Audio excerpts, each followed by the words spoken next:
It is 6 a.m. in the Mile High City on this Thursday, February 13th, 2025. Good morning, Denver, Colorado. You've tuned into the Jeff and Bill Show, News Talk 710 KNUS. I'm your co-host, Jeff Hunt, along with Bill Thorpe, bringing you the freshest insights, hottest takes from the right, left, and center. Congratulations. You just woke up in the greatest country in history.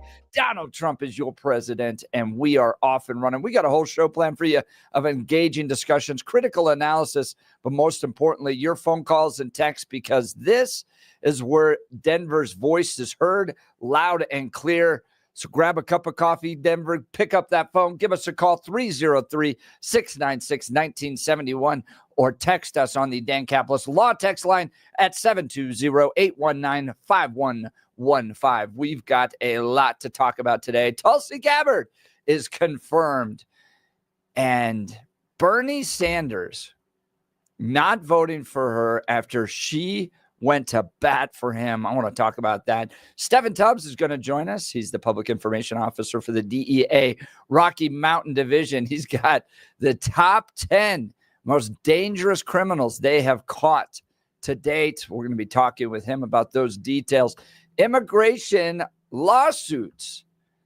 The Trump administration suing states like New York and others that want to engage in the sanctuary state policies, as well as what happened at the Roosevelt Hotel in New York, and how did Kristi Noem get tens of millions of dollars that was sent to those states for illegal immigrants back to the federal government. Rory O'Neill's going to join us to talk the 2,400 new records that were discovered about the Kennedy assassination. We're going to talk about Colorado's government programs that have been frozen as a result of the Trump administration freezing a lot of those funds. And then we're going to talk with some folks from the city of Littleton in the 9 o'clock hour. So it's an absolutely jam-packed show. There is so much going on all the time. I mean, it is wild. Bill, I was watching the press conference yesterday with Caroline Levitt. Yeah. And bro, the conversation between New York Times, MSNBC, CNN, and the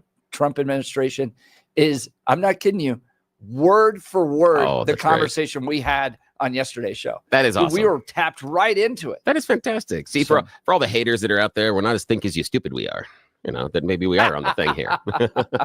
Maybe we do know what we're doing every once in a while. That is awesome to hear that they, the thing is, they probably, some of them were listening to our show, and then no, that didn't happen. No, that's not happened. No, but still, that is so cool. That is good. We are right in the middle of it. John Decker awesome. Was asking questions too. He joined us yesterday. He's our White House correspondent. So we are tapped in, man. That is so cool. I mean, I love the fact that John joins us on a regular basis and then goes and he's in the room at the White House and he's asking the questions. So, and you said yesterday, they're talking a little off air. He asked a question about Putin and the relationship, and that's cool.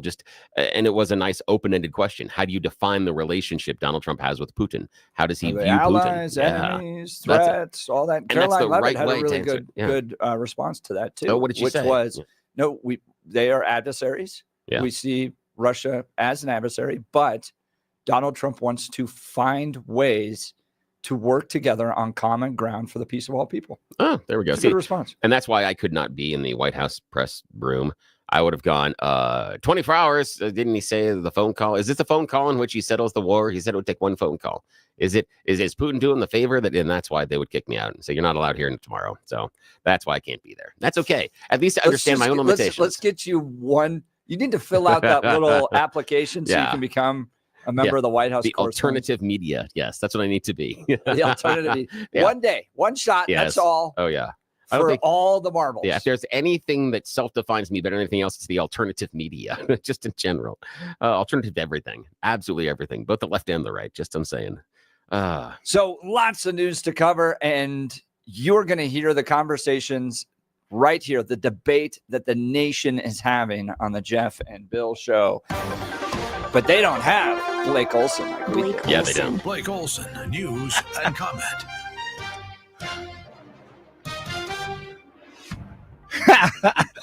I hear you, Billy. 2 degrees and clear in Denver, expecting a high of 37.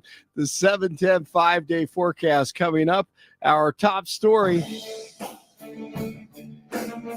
What we're going to do is tomorrow I'm having a news conference. I'm going to read to you some of the names that hundreds of millions and even billions of dollars have been given to. And if you tell me that we should be giving money to those things, those entities, I think you'll probably have to leave as a reporter because you're not very talented. Wall Street Journal says DJT and Elon have done more in 3.5 years than the great Ronald Reagan did in 8 years. When you look at the kind of money, billions and billions of dollars being thrown away illegally, and there's no chance. I mean, I say it in front of our Attorney General, there's no chance that there's not kickbacks or something going on. When you give millions and millions of dollars to somebody that stands to look at something for 15 minutes and walks away with millions of dollars, that money's coming back in some form. Oh, Maxine Waters. Maxine Waters. People of this country are being violated because all of our privacy is being taken up by Elon Musk and Trump, and we don't know what all they have on us. We don't know what all they have on us. Oh, wait a minute. One more time. And we don't know what all they have on us. We don't know what all they have on us. What all they have on us. We don't know. Man, this may be one of the they greatest have days in on us. American history today. We shall see. Pam Bondi getting after it last night as well. We're here today because we have filed charges against the state of New York. We have filed charges against Kathy Hochul. We have filed charges against Letitia James and Mark Schroeder, who is with DMV. This is a new DOJ, and we are taking steps to protect Americans, American citizens, and angel moms, like the mom standing right behind me, who you're going to hear from in a moment. New York has chosen to prioritize illegal aliens over American citizens. It stops today. And here we go.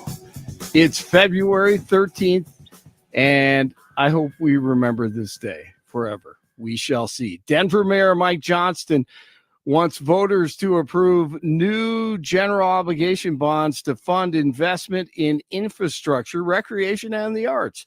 He announced the Vibrant Denver Bond Program on Wednesday. The bond projects approved in 2017 are complete or on pace to be finished by 2027, which creates space for new bonds to be offered after they hear from citizens. The top priorities will be on the ballot in November, of course. One person is dead after an apartment fire in Gilpin County. It happened at the Gold Mountain Village Apartments in Central City. Firefighters found an elderly woman dead in the apartment after the fire was put out. The cause of the fire is under investigation. A U.S. District Court judge says DJT's federal employee buyout plan can proceed. 47 offered to give money to federal employees who resigned, but multiple labor unions filed lawsuits saying the administration did not have legal authority to offer the buyouts. The buyout offer is back on the table. At least 20 people are reportedly injured after a car drove into a crowd at a trade union demonstration in Munich. Authorities say the vehicle's driver was detained at the scene, but have not yet said whether they're treating the incident as an accident or a terrorist attack. J.D. Vance and Ukrainian President Zelensky are set to take part in the Munich Security Conference tomorrow. X has agreed to pay about $10 million to settle a lawsuit by the president. Trump sued the platform back when it was known as Twitter after it deleted his account following the January 6th Fedsurrection. The lawsuit was settled Wednesday by X, which is now owned by Elon, of course. A New Jersey man is suing a Connecticut safari tour operator after his wife was killed by a hippo in Africa. The lawsuit, Craig Manders claims in the lawsuit that the tour operator was negligent in failing to protect his wife, who was killed in Zambia last year after being trampled by a wild hippo during a safari tour run by the company. Oh my goodness. News brought to you by Lair Fireplace and Patio, Denver's premier source for everything fireplace, patio, and grills, locally owned and operated since 1954. Online at lairfireplacepatio.com. It's getting more expensive to eat breakfast. The price of eggs, orange juice, and coffee are all going up, as we know. The latest data from the Bureau of Labor Statistics says that egg prices were up 50% year over year in January. Taste the biscuit. Taste the goodness of the biscuit. And the price of orange juice jumped 7.7%, and coffee is up just over 3%. Nuggets take on the Hornets tonight after beating the Blazers. It's 2 in Centennial, 1 in Lakewood, 2 in Denver. Jeff and Billy just underway, and they continue. Please don't tell my children that I just did that. Blake Olson, News Talk, 710 KNUS. Chinook winds will return to the Front Range, allowing temperatures to moderate. We're going to go all the way to the 30s and low 40s today. We could eclipse 50 tomorrow as Chinook winds will warm us up. Lows will be teens and 20s tonight. Friday night could see a snow shower late as a front approaches, lows 20s. Colder weather returns for the weekend. Low 30s Saturday and Saturday night, a chance for a little bit of light snow. Highs upper 30s Sunday, could trend colder again next week. I'm meteorologist Don Day in the 710 KNUS Weather Center.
Look, are you ready to transform your kitchen or bathroom into a stunning masterpiece? Look no further than our friends at The Art of Granite, your premier destination for exquisite granite, marble, or quartz countertops. For over 15 years, Mitch Floria, the owner of The Art of Granite, has been crafting and installing custom countertops, fireplaces, showers, and more. Their team of experts will guide you through the selection process, ensuring you find the perfect stone to match your style and budget. Visit their showroom in Golden or browse their online inventory at theartofgranite.com. That's theartofgranite.com. Discover the endless possibilities for your home renovation. If you mention KNUS, you get a free bathroom countertop with new kitchen countertops, or choose a free kitchen or bathroom sink with any countertop package. Don't wait. Transform your home into the oasis you deserve. Schedule your free consultation with Mitch today. Go to theartofgranite.com. That's theartofgranite.com. If you mention KNUS, you get these exclusive savings. So transform your kitchen or bathroom dreams into a reality with Art of Granite. That's theartofgranite.com. All right, in a second, we're going to get Stephen Tubbs on the line here. Our friends over at Rocky Mountain Division of the DEA have put together a list of the top 10 most dangerous arrests that have taken place recently. And this is an interesting list. It is a lot of folks not from this country. Venezuelan, Trinidad gangs. You've got Honduras gangs, Again, more Venezuelan, El Salvador, Cuba. Goodness. Italy, they've arrested folks from. So it is quite the list that they have put together. These top 10 arrests to date. Joining us now, Stephen Tubbs, PIO, which means Public Information Officer for Rocky Mountain Division of the DEA. Good morning, Stephen. Morning. Jeff, Bill, good morning. Good to be with you guys from Denver International Airport. I've had enough of the 0 degrees, and I'm leaving. You're pulling a Ted Cruz. You're in Cancun. I'm actually heading west to San Diego for the weekend, so it's a pleasure to be with you guys. Going home. Yes. That's fantastic, man. That's great. Exactly. Get to see my son, and maybe they say, watch out, Dad. He said, it's really cold. And the weather's really bad. It's raining in 60. I'll take it. Right. He's like, you'll have to wear the long shorts, the Bermudas. You can't go. Yeah, exactly.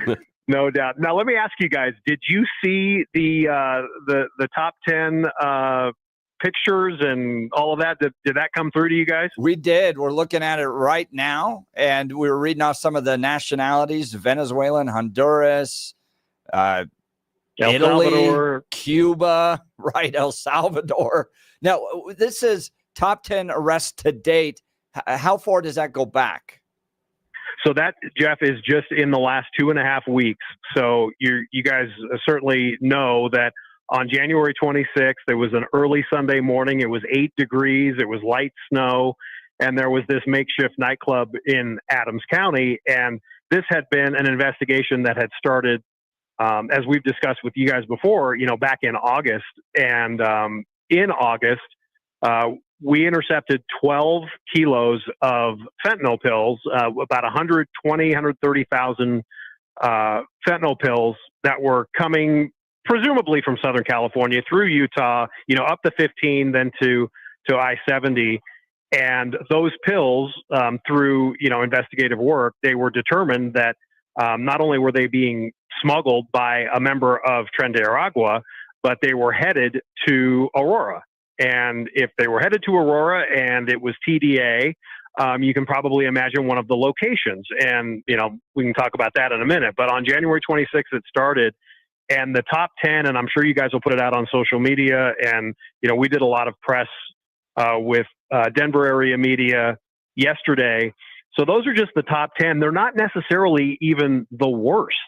There are people that are, accused of much more heinous crimes, but we can't release any information on them, at least right now, because of ongoing investigations. But we're talking about in the last 2 weeks, just the Drug Enforcement Administration, just DEA, Rocky Mountain Field Division, we've arrested more than 90 people, 90, in 2.5 weeks. That's amazing. Nice job. That is incredible. But I've heard from other media, and I'd love for you to correct the record, that there weren't arrests at some of these. Or you only got Jeff, one guy, it just depends on what media outlet you're watching or listening to or reading, right? Sounds like it. I mean, for anybody, if anybody remembers me on this fine radio station for 6 years, there was always seemingly trouble with one little television station. And let's just say they have not been fully accurate the last 2.5 weeks in coverage. I'm telling you, as a former talk show host and newsman, it's just simply a stunner. Oh, yeah. We are shocked as well. Notice our shocked faces. Yes. Mm-hmm. Yeah. Totally shocked. I can see that all the way here. I mean, right now, Lucifer the horse is covering his face. He's shocked. Yeah, he is. He's so shocked. So you guys have been making these arrests. You have been charging these folks. Correct. And you know what? In all seriousness, I think it's a great time for not to set the record straight, because we have not said anything different from DEA's perspective. Here's the deal. You can go in, have your investigations go on, and they lead you, the investigation that could be months, sometimes years in the making, can lead you to a certain place. Well, there is a new, as we've talked about, you guys had, our special agent in charge, John Pullen, right there in studio with you not too long ago. There's a renewed focus with this administration, with the cooperation between not only DEA, but other federal partners. And there's just this refined focus to do now what was possible in the past, but there's been more, again, of that kind of the saying in DEA is laser focused, right? And what we're seeing right now, and just to make sure everybody listening, you're all on the same page, just because someone is not charged in state or federal court with a drug crime, now, because under the Department of Justice, we have Title VIII authority, which is immigration, we can take someone, let's just say, we're going to pick on Billy. Of course we would. Oh, of course. Billy is from Honduras, and Billy has a tattoo that may or may not link him to TDA. And Billy has been, unfortunately, he's made some poor choices, and Billy is a poly drug, cocaine and fentanyl distributor, and he's bringing these bad drugs in and killing people. I call that being a small businessman, but it's a different. They certainly, we're talking multi-billion dollar business with the cartels and stuff. But here's the thing that can happen now. Instead of going through a process where you have someone incarcerated, they're of course innocent until proven guilty. You have them face charges, they're in custody. They then go through the process of a trial, and there may be a trial if they don't plea. Then there's the cost of that to the taxpayer. And then if this individual, Billy, is sentenced to 15 to 25 years in federal prison, there's that cost as well. Under the Title VIII authority, if Billy's here illegally and he is from Honduras, we have the ability now, and we've had that ability to work with ICE. Certainly, they've been partners. But now we can turn this individual, Billy, over to ICE, avoid all of the cost to the taxpayer, and guess what? Billy's here illegally. He has committed a crime under the laws on the books, and Billy then faces deportation. And guys, that's what we're going to be seeing with a lot of the 90 plus arrests the last 2.5 weeks. Does that make sense? That is incredible. Now you're listening to who's now the PIO of the DEA for the Rocky Mountain Division, joining Jeff and Bill live, talking about the top 10 most dangerous arrests they've made just in the last 2 weeks. And the cool thing there that Stefan just outlined is that they are expediting getting these individuals out of our community. That's a good way to put it, Billy. Yeah. I think it's wonderful. It's we're not going to screw with them. We're not going to worry about, charging them with anything. We're not going to push anything and worry about court cases. We're not going to worry about them getting lawyers at this point. We're just going to say, listen, you're here illegally. Now we are going to remove you completely from the community. You don't have any chance of getting out on bail. You have no chance of getting a not guilty or a hung jury or whatever might happen inside of court. It is just, you're here illegally, and we know you've done some other bad stuff. But the best and easiest course of action at this moment is to just get you the heck out of not only the Denver metro community, not only get you out of Colorado, but get you the hell out of this country. I love it. Well, yeah, no, I mean, and I think that's a really good way to summarize it. And look, one person, and you both know personally how I feel. We did the non-DEA related, but we did the Devastated documentary. If there is one fewer person on the streets of the metro area peddling fentanyl, can we all agree that that's a good thing? Oh, it's a wonderful thing. I don't understand some of the pushback. And look, we at DEA are more than willing to answer the tough questions. All I ask is that you be first and foremost accurate in your reporting, and whether or not you're fair or not, I mean, that's up for the debate for the viewer or the listener. But to be flat out inaccurate, for example, one local television station has continually pushed the narrative that one of the guys that we got at the Edge of Lowry apartments, I've got video of the guy being let out in handcuffs. Well, there was erroneous reporting that, he was released from Adams County and is now, they made it sound like he's, shopping at Cherry Creek. Well, no, that wasn't the case. He was not facing any local state charges.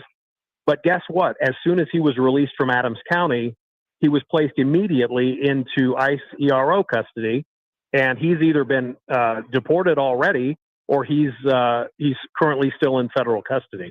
And it's just those types of errors. It's a disservice. And, I'm always going to be a newsman, and I always will strive to be accurate. And especially in this job, you've got to be. But to see some of the false reporting, and absolutely, you both know this, the agenda-driven news that we see in this city, it's disappointing, but that's not stopping anybody at DEA, and it will not. We will continue to have the foot, as the boss says, firmly on the gas pedal. Now, you're listening to Stephen Tubbs. You know that voice from years here on 710 KNUS. He's now the PIO of the DEA for Rocky Mountain Division. Now, you know me, Stephen. I am the problem child in the Salem media family. You are. I am. So I'm going to ask the problem child question at this point. I love the idea that you're expediting getting these individuals, these criminals, out of our community. But what about local DAs that may have some victims of crimes these guys are involved in? What do we say to those district attorneys that may want to hold these guys accountable locally and get justice for local victims? What's the response? You know what? I don't have one. I'm always honest with you. I've never even heard it. That's a good problem child question, Billy. I don't know what I would say this. I can only speak. This is just me personally. In my personal phone, I've probably got nearly 24 family members who lost, for example, in the fentanyl crisis, they lost their child. I would say if at minimum, someone responsible for their child's death, at minimum, if they know that they've gone through the system and they're no longer on the streets selling drugs that could kill and devastate another family. I mean, that's just me. I'm not trying to speak for them. As far as any charges, look, I'll use the example of the nightclub. We were hammered, right? We were hammered for, you did this big raid and there were no drug charges filed. Well, I've told you guys, I know, the explanation for that is, you go into this makeshift nightclub, it's 5 a.m. on a Sunday morning, it's 8 degrees outside, you've got a DJ and a bar and potential prostitution and drug use everywhere. It's rampant. You've got the lighting, the disco lighting, and the music is pumping. When we made entry on January 26th, what do they do with their drugs and guns? Drop them on the ground. They throw them behind couches. They drop them on, and somehow that was, to some reporting on this, somehow that was a shock that we did not bust 15 kilos of cocaine and disrupt it. No, we knew that this was a TDA party and linked to their associates, right? And that was successful. There were a total of 49 people detained. 41 of them eventually were put into ICE ERO custody. And these people they weren't there trying on a Sunday morning to determine the best route to sell Girl Scout cookies the following week, right? Many of them had criminal records. Many of them, I can just go down the list. Some of these crimes that over the last couple of weeks people are accused of: kidnapping, extortion, aggravated robbery, fentanyl distribution, polydrug distribution, which means you're smuggling in or dealing in multi-drugs, methamphetamine or ketamine or fentanyl or cocaine, child sex assault, fraud, larceny, property crimes, cocaine distribution. These are not individuals that you would say you'd want them to live next door to you or to be driving in the same shopping mall parking lot. These people are some of the worst. And again, we're going to continue to go after them. And it'll continue today. That's what you love to hear. Talking to Stephen Tubbs, PIO, DEA, Rocky Mountain Division. I think what the progressive media is trying to push out there is you guys organized 300 people. You only arrested one. It's a big show of force. Maybe we don't have so many illegal immigrants, all that stuff. How big of a challenge are those kind of tip-offs coming from either immigration activists or even maybe local media or maybe even somebody internally? Yeah, it's a great question. Is it possible that, look, this major operation we saw, 8 days ago, that was basically round two, right? The first, it was supposed to happen on a certain day. There were leaks, and were they media? I mean, I've heard, and I'm not following it, but I heard there were media members that were actually in some of these apartments.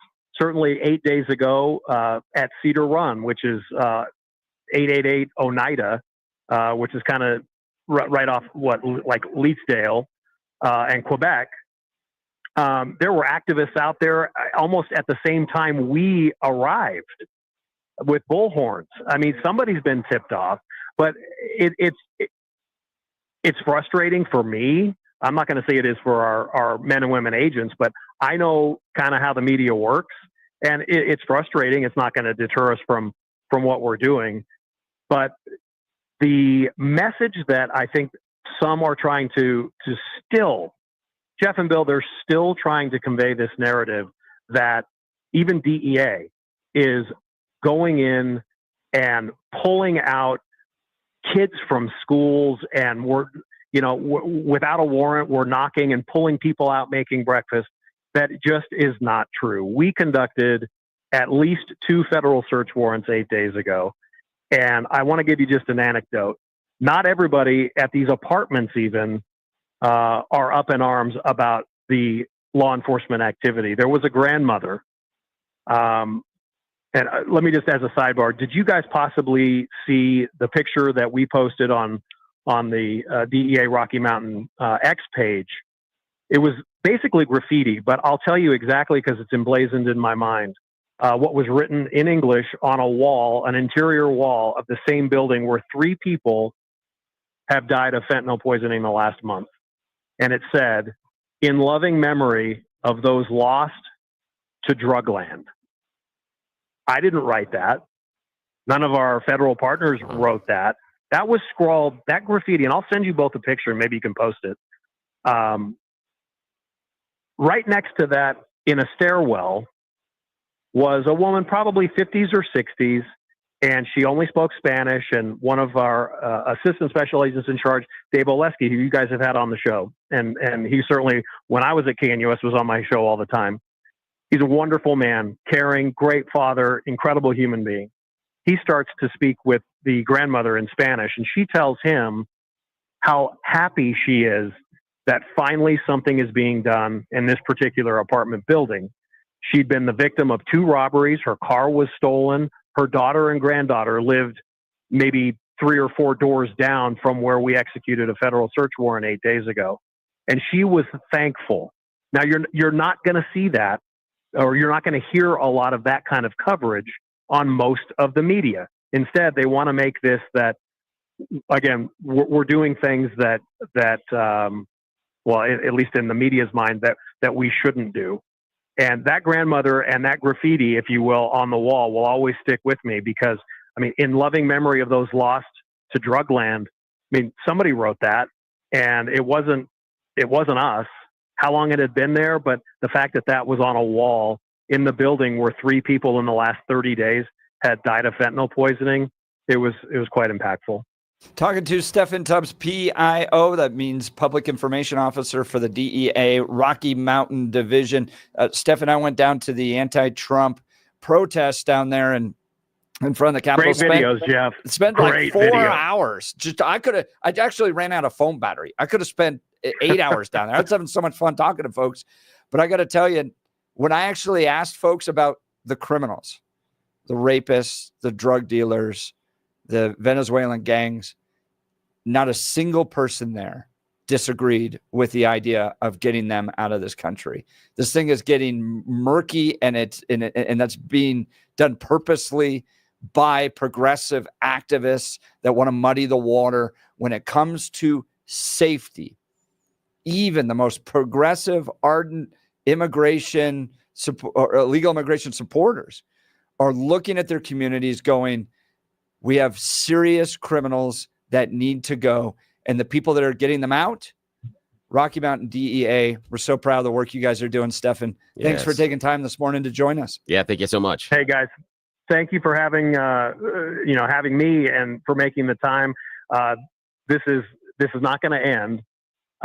Again, to reiterate, we're focused The jobs will continue, and I'm more than happy to come on with you anytime. I'll text you guys the picture of the, we'll just call it graffiti. I think it's a stark reminder of why we're all doing this and why you guys talk about it and why I decided it was important enough to leave KNUS for this, and we're not going to stop. So thank you both. You can follow Rocky Mountain DEA on X if you go to DEA Rocky MTNDIV, as in Rocky Mountain Division, but just type in DEA Rocky Mountain. You can follow there. They're posting incredible content, including everything that Stefan was just talking about. Have a great time in San Diego, brother. Yeah, enjoy yourself. Thank you, guys. We'll continue. You're listening to the Jeff and Bill Show. This is Denver's Talk Leader, News Talk 710 KNUS. At this hour, I'm Christina Owayo in Dallas, and here are your top stories. U.S. Attorney General Pam Bondi announced that the Department of Justice is suing New York and 3 officials over illegal immigration. Watch. We have filed charges against the state of New York. We have filed charges against Kathy Hochul. We have filed charges against Letitia James and Mark Schrader, who is with DMV. This is a new DRJ, and we are taking steps to protect Americans. New York has chosen to prioritize illegal aliens over American citizens. It stops today. As you know, we sued Illinois, and New York didn't listen. So now you're next. 8 people were arrested after the FBI Houston busted a large-scale sex trafficking ring in Texas that they say is connected to the violent Venezuelan gang Tren de Aragua. The investigation, which started in Nashville, Tennessee, found that women from Venezuela crossed into the country and were then forced into prostitution. According to court documents, some of the victims were separated from their kids in order to keep control of the women. Of those arrested, 3 migrants from Venezuela, who officials believe are part of the violent prison gang, Tren de Aragua. 5 others were arrested in Nashville. That's what you need to know at this hour. In Dallas, Christina Owayo, Salem News Channel.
Welcome back to the Jeff and Bill Show. I want to take a moment to congratulate Tulsi Gabbard on being confirmed to be our chief national intelligence person. I hosted Gabby twice at the Western Conservative Summit, and she did Tulsi, Gabby, what is it? I was like, hosted Tulsi twice at the Western Conservative Summit, and she did a fantastic job. She didn't just come and speak like a lot of people did. She spent all weekend with us, hung out with the teenagers that were there for the student conference, and then got to meet our donors and other speakers, and she would just hang out. Tulsi did for 3 days at the Western Conservative Summit. She became a great friend, and I sure appreciate the fact she did that, and congratulations to her. I was reminded of this moment when Tulsi Gabbard stepped down from her role with the Democrat Party in order to support Bernie Sanders. And Bernie did not vote for her. It just goes to show progressives have zero loyalty. As a vice chair of the DNC, I'm required to stay neutral in Democratic primaries, but I cannot remain neutral any longer. The stakes are just too high. That's why today I'm endorsing Senator Bernie Sanders to be our next president and commander-in-chief of the United States. We need a commander-in-chief who has foresight, who exercises good judgment, and who understands the need for a robust foreign policy which defends the safety and security of the American people, and who will not waste precious lives and money on interventionist wars of regime change. Such counterproductive wars undermine our national security and economic prosperity. As these elections continue across the country, the American people are faced with a very clear choice.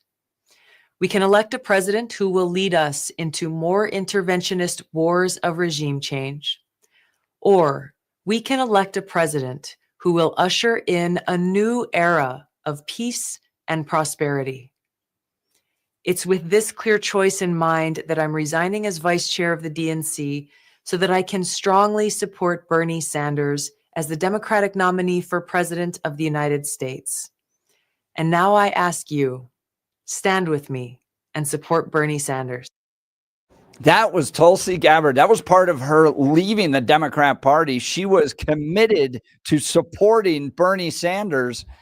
And then when it was time for Bernie to step up and support Tulsi, no, there is just no loyalty among the progressives. Here's the thing is, though, I would push back a little bit on the loyalty. She switched parties. I think that may break some things.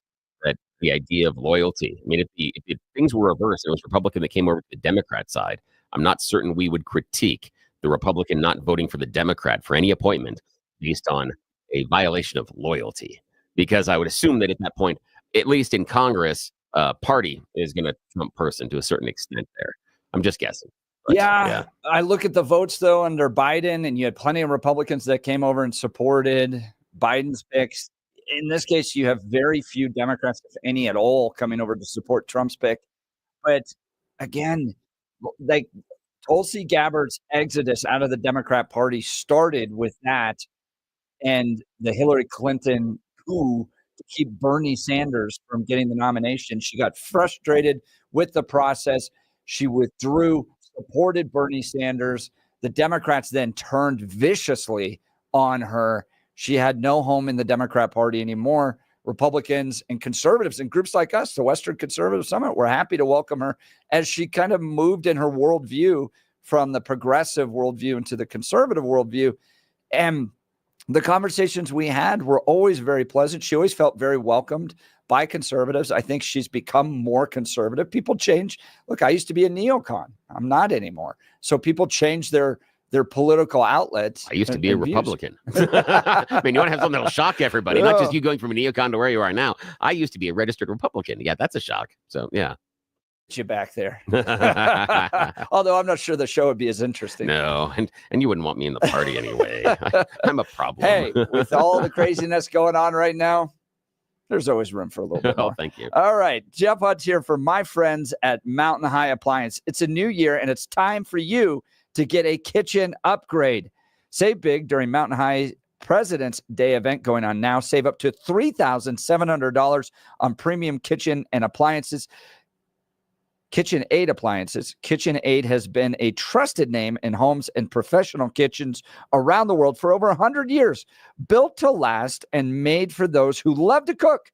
When you think appliances this President's Day, think Mountain High Appliance. Up next, you choose the news. You're listening to The Jeff and Bill Show. This is Denver's Talk Leader, News Talk 710 KNUS.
Get it started this Thursday morning, though, with some You Choose the News. Yes, this is the time in which you're going to start making some very questionable decisions and wasting valuable airtime. It's something that we call America's favorite fake radio news game show, You Choose the News.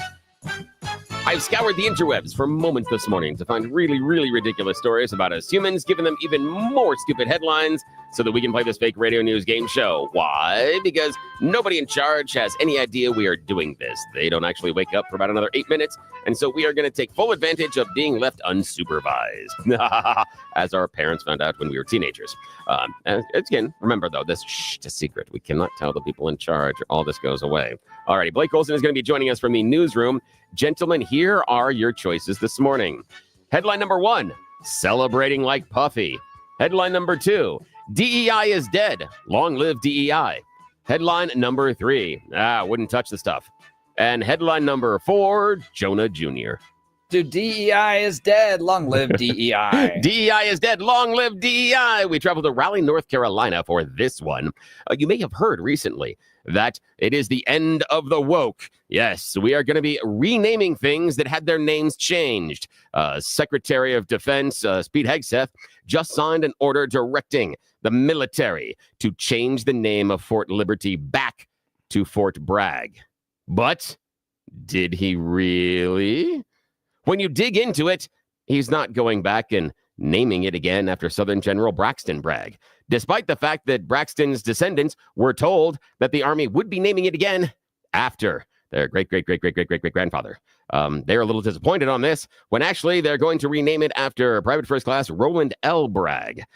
He basically was awarded a Purple Heart and a Silver Star for his valiant fighting in World War II. But until then, if you said, I've never heard of Roland Bragg before, you wouldn't be the first one.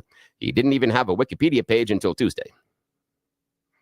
So is this to avoid all the other Bragg stuff? Yes. basically? Yeah. So understand That's that we were like, hey, we're not going to do the woke DEI thing, but we're also not going to name it the Confederate General guy again. So it's not DEI, but yet again, is it DEI? I don't know. Sounds like it to me. I know. The thing is, it's a shell game, and you're like, wait a minute. The other thing is, the Congress has to sign off on this. So the fact that he just signed a piece of paper in his sport coat and jeans on the plane, doesn't do much. But we'll see what happens. See, the changing of things never bothered me because I want the power to just unname anything Barack Obama related later.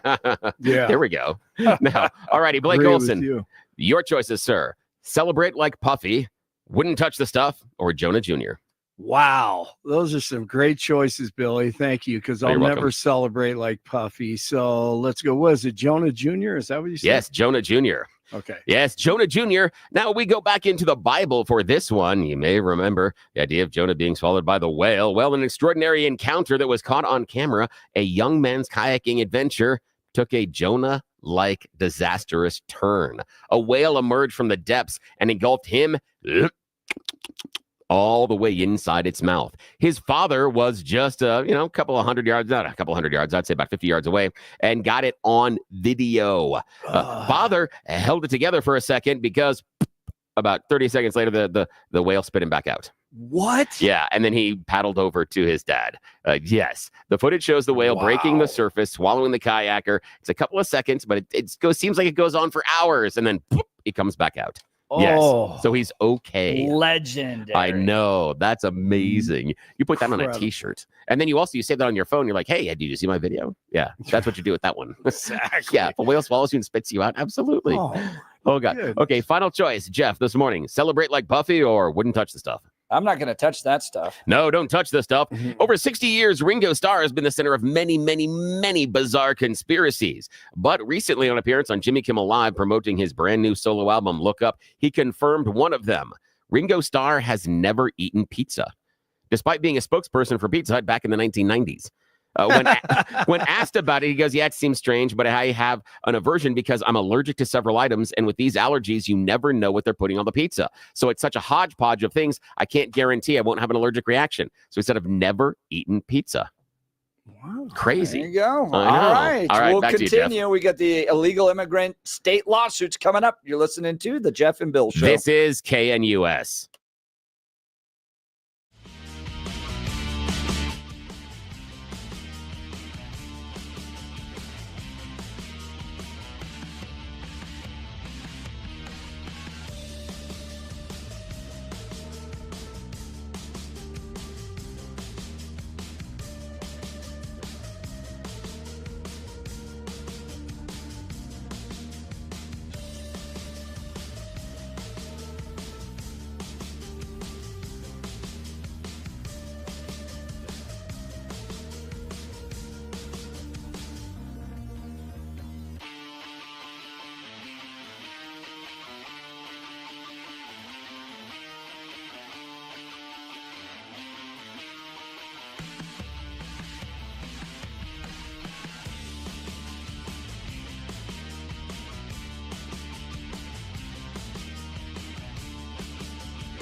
It is 7 a.m. in the Mile High City on this Thursday, February 13th, 2025. Good morning, Denver, Colorado. You've tuned in to the Jeff and Bill Show, News Talk 710 KNUS. I'm your co-host, Jeff Hunt, along with Bill Thorpe, bringing you the freshest insights and hottest takes from the right, left, and center. Congratulations. You just woke up in the greatest country in history. Donald Trump's your president. Let's kick it off. We got a whole hour planned for you of engaging discussions, critical analysis, but most importantly, your phone calls and texts, because this is where Denver's voice is heard loud and clear. So grab a cup of coffee, Denver, and let's dive into the issues that matter most to you right here, right now. Coming up after news and comment with Blake Olson, Kristi Noem posting yesterday, I've clawed back the full payment that FEMA deep state activists unilaterally gave to New York City migrant hotels.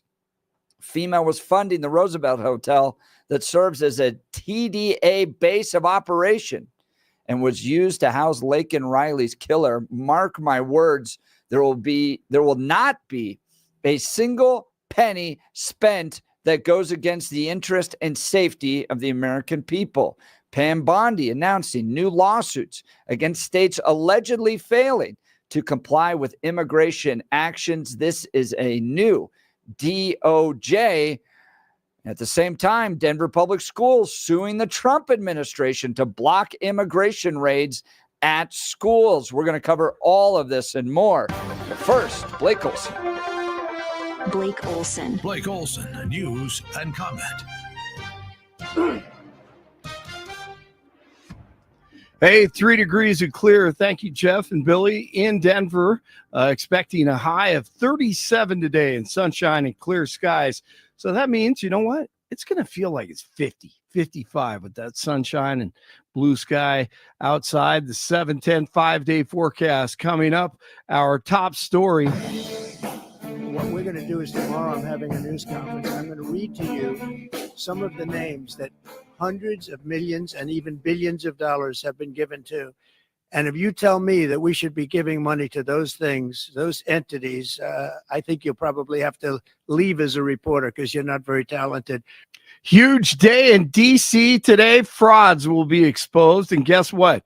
The Wall Street Journal says the DJT and Elon have done more in the last 3.5 weeks than the great Ronald Reagan did in 8 years. When you look at the kind of money, billions and billions of dollars being thrown away illegally, and there's no chance. I mean, I say it in front of our attorney general, there's no chance that there's not kickbacks or something going on. When you give millions and millions of dollars to somebody that stands to look at something for 15 minutes and walks away with millions of dollars, that money's coming back in some form. And that's only one form of corruption. The biggest thing is what they do to our country. They're taking massive amounts of money and spending it on items. I went through a list of 200 expenditures that were made, and I found 3 that looked like they were reasonable. Okay, 3. And here come the kickbacks. Hey, Pam Bondi with the big presser last night as well. We're here today because we have filed charges against the state of New York. We have filed charges against Kathy Hochul. We have filed charges against Letitia James and Mark Schroeder, who is with DMV. This is a new DOJ, and we are taking steps to protect Americans, American citizens, and angel moms, like the mom standing right behind me, who you're going to hear from in a moment. New York has chosen to prioritize illegal aliens over American citizens. It stops today.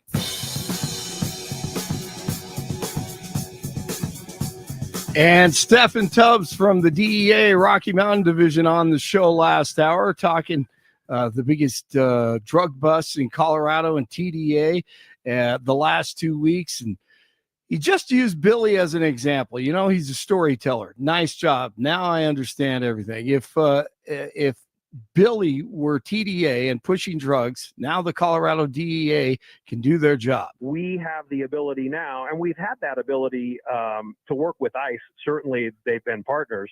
But now we can turn this individual Billy over to ICE, avoid all of the cost to the taxpayer, and guess what?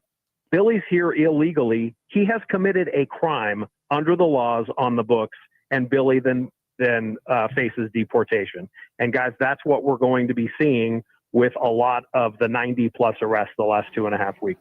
She gone. I'm a little interested in the amount of text messages of people going, "Wait, Billy's being deported." I'm disappointed. I'm disappointed in the number of applause and cheers and stuff like that. It's hurt my feelings a bit. If you had a tattoo, though, Billy, what would it be? And you were TDA. Good question. Oh, geez, that's a good question. And where would it be? No, forget I asked you that question. Yes, I'm sorry. What I was going to say there? No, that would have gotten me another call from HR. If I was going to join a like South American or Hispanic gang, I would get the tattoo that one guy has of the señorita. Like on his chest all the way across. Yeah. You know the big movie star? I forget his name. Yeah. Yeah, I know who you're talking about. I don't know. Oh, A geez. Mexican señorita. Picture. Yeah. Oh God, the hell's I see brain fart. But the actor, he actually in his contract, he says that whenever he plays a villain in a movie, contractually that character has to die. He says he will not perform in the movie unless the character that's a villain has to die. And you know why? That makes sense. He's actually a nice guy. Yeah, well, he says, And a good guy. I don't want to show the kids that people like that survive. Yeah. He said, this is a message to everybody watching. So, Love yeah, it. I think it's kind of cool. I love it. Yeah, and man. I'm avoiding the tattoo question. I'm just having images of saggy jeans on you. Oh, yeah, you'd And like to see my chains. underwear. You know how that is. And sunglasses. Like those guys that are dragging their pants so low. You're like, the crotch is at your knees. And I never could figure out, how do you run from the cops with those pants? I mean, it seems like this is a problem here. I don't understand. Makes no sense. Logic is not their strong suit. That's true. That's a good point. That's true. I know we have some listeners out there that can make a meme of you, though. Oh, I bet. Now, the issue is that if I was going to get that type of a tattoo, it would have to be a tattoo that I can make it move or do something, like either move my stomach or do the thing in the arm. If it doesn't do something, there's no point in it. Danny Tornillo. Yes, Danny Tornillo. Thank you. Yeah, yes, thank you. Thank you so much for clearing up the brain fog. I appreciate That's that. one of our listeners. Yeah. The other part is, you know me, it would have to include a snake at some point or another. I'm just saying it would have to. Yeah, whatever happens. I mean, I don't care if it's the gang colors or anything else. Gonna have to have a snake. It has to. Right on your stomach so you can make it move. Ooh, there I'm we gonna go. have some fun with AI imaging right now. And I was going to say things about the snake and where the tail's going. No, we're not going to do that. We're not going to do that today. No, Janet wants some there are kids that are listening. We went there yesterday. President Trump says he's going to announce reciprocal tariffs today in a post on Truth Social. Trump said it's been 3 great weeks since he's been in office and called today a big one. The president said that the reciprocal tariffs would be for every country the U.S. trades with and that places tariffs on American goods. Trump said they would solve unfair trade practices that have been going on for years. This comes after Trump placed a 10% tariff, of course, on Chinese goods last week and a 25% tariff on steel and aluminum on Monday. A major winter storm is spreading snow and ice from the Midwest to the Northeast. Heavy snow is forecast through the day across the Great Lakes area and to the Northeast. So if you are flying to those regions today from DIA, the flights may be delayed. Make sure you check before heading out. 2 Navy pilots are recovering after an F-18 fighter jet crashed off the California coast. I just saw the video a couple hours ago. Wow.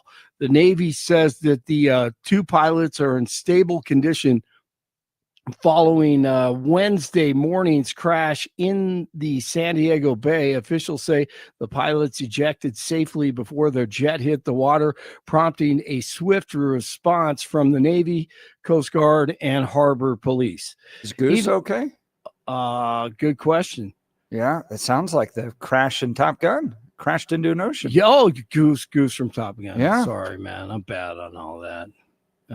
Yeah. God. Did you see the video? No, I haven't seen the video, but it crashes into an ocean. Lord have mercy. I mean, it is incredible. Thank God they ejected.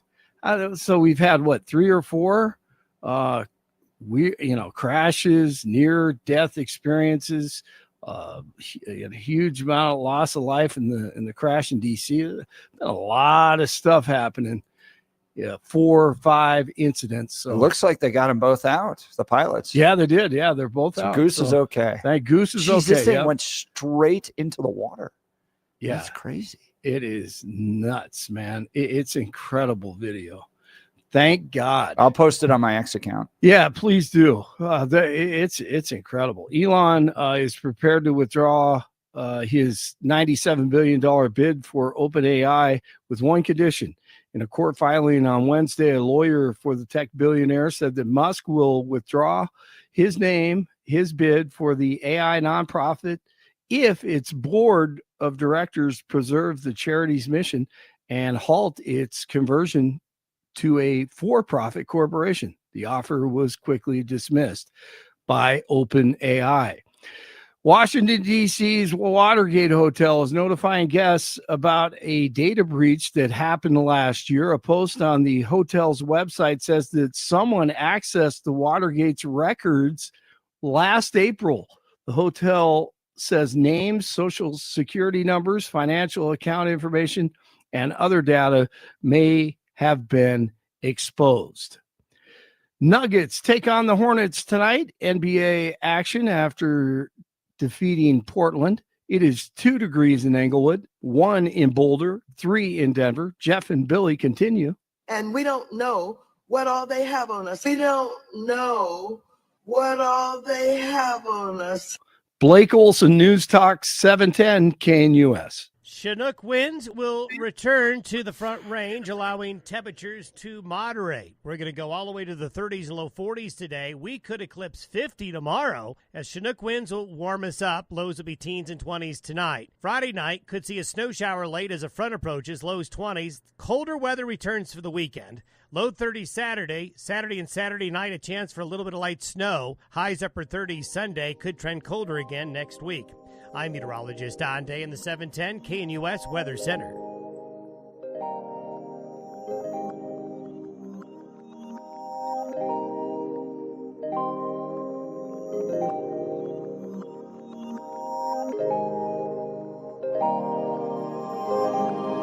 All right, the battle over illegal immigration is heating up. FEMA yanking back $80 million that New York City meant to cover hotel costs for migrants. Kristi Noem talking about how she clawed that back. And then the Denver public schools are now suing the Trump administration to block immigration raids at schools. The DPS lawsuit comes after the February 5th raids across Denver metro area prevented school buses from picking up children. They're suing the U.S. Department of Homeland Security in an effort to block federal immigration agents from making arrests at schools as the Trump administration ramps up mass deportations nationwide. This is so stupid in my mind, the idea that you're creating these little safe spaces for illegal immigrants not to be arrested. What do you think is going to happen? They're going to go to the safe spaces. Let's go to the phone lines. Mary, Wyoming. Good morning, Mary. You're on the Jeff and Bill Show. Morning. Hey, good morning. I want to start by saying I left Denver 8 years ago. And why did I leave Denver? Because of the decision making that you're being a sanctuary state now. And if I was going to come in for a job and you're attracting these businesses that you want, to have to increase, well, you're not attracting people who are red. I mean, giving your gun laws, giving how your other kinds of issues, you're not going to attract Republican type people. So you have that issue. And then when you do something like this regarding approaching about you're going to have sanctuary and hospitals, etc., you're making them like a gun-free zone. And who goes to those gun-free zones to kill? Your criminals, etc. They're going to start hanging out in those areas. They're going to start putting those people in hospitals, schools, etc. They're going to put them in danger because they're going to go there to prevent being arrested. But how would the gang members get access to the school and necessarily the hospital? That's what I can't figure out. is you go in the front door. Where but do you can't. have a But Mary, you can't. You can't just walk in the front door. You have to get rung in, and then there's a process and a procedure. And at the front desk, they have to check who you are. Tell me when I went in. I had a friend that took the emergency room. We just walked in. There was no check-in. You know what I mean? In other words, there was no security in the hospital that we walked in. Well, there was a person behind the screen. In the hospital per se, where are you going to hide? But the more importantly is the schools. It's not a matter of hide. Hey, I'm in there. You can't come in and get me. But then how are you getting access to the schools? I return to that original question. You can't Good just necessarily point about the school. They're a little bit better, so maybe not, because aren't they asking for those churches? Yeah, it'll be churches, schools, hospitals. I mean, churches have notoriously, even during Trump's first administration, been like, oh yeah, we have an illegal immigrant living here. We dare you to come in and get her, and they never did. Yeah, although I think that would be different than gang members per se. I think there would be a little bit of a different issue if, say, a local church and or hospital were housing or hanging on to TDA members versus someone that might be working at a hotel, cutting grass, or working as a janitor somewhere that might be illegal. So I think that would be a different scenario per se. But they're allowed to walk in the church. In other words, if I'm being chased by, ISIS, etc., if I run in a church or a hospital, given this, is it legislation? Is that what they're proposing? Yeah, I believe so. Yeah. Okay. If it's John Hickenlooper and Michael Bennett and Democrats in Congress. Yeah. Okay, then in other words, all I have to do is just get my foot inside of a church or a hospital, and I'm safe. Well, you can't come and touch me. Not necessarily. No, not necessarily. And again, I think some of the stuff that I've seen about the bill, I think they've written it way too wide, and they've named way too many spaces in order to make this reasonable.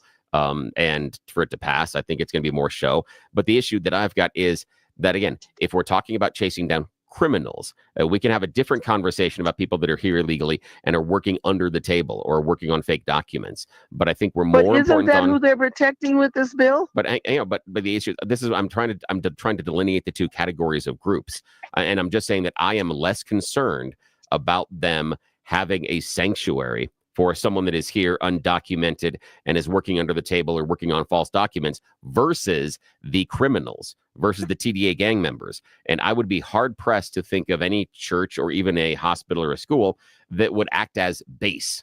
We were not playing tag like we're kids on the playground. That if the TDA gang members come into the church and say, sorry, you can't do anything with us, I'm hard pressed to find a church that would say, oh, obviously we need to protect these people that are gang members and causing crime and impacting negatively our own community. I think we can make a different argument for someone that might be working as a janitor at the hospital, someone that might be cutting grass for the city, or just doing, lawn care or shoveling walks in your local neighborhood. I think that's a different conversation because I think the impact on the local community is different. We can disagree about the idea of the church and the hospital being base, but I think that who is declaring it to be base also needs to be taken into this. And I don't think that Hickenlooper and the other guys are taking that into consideration. And that's one of the problems I have with their legislation. You're going to get activists, and you saw it and you heard it from Stephen Tubbs. These people were out there just as quickly as ICE were, yelling to everybody that, don't open your doors. You don't have to comply, all that type of stuff. You have some radical activists that don't want anybody deported. And you have some progressive churches that will hide gang members. They may not want to, but this just reeks to me of the same stuff that Hamas does, where they're like, oh, you're bombing hospitals. Well, that's because you put your weapons base under the hospital. These people are willing to risk innocent lives to protect criminals. And do you guys understand on why I'm saying you're never going to be a red state? I mean, I doubt if you're ever going to get purple because of your positions, because of your sanctuary, because of your gun laws. I can go on because of just the kind of thinking that Bill has, that you can go ahead and protect these illegals and that it's okay because some of them may be good people. Never mind using our rules and our regulations, our immigration laws. We have ways of allowing people to come into this country, even on work visas like agriculture. I mean, we have ways of accommodating them. And like they're starting to say, it's not our immigration laws that are bad, it's our enforcement or lack of. Now, That Mary, is the issue. I respect what you're saying, but Mary, is the slow process and the limited number of visas that are allowed for the immigrants that want in, is that actually a incentive for illegal immigration? I believe we need to revise it. I believe we need to make it that more, but you can't bring the whole world over here.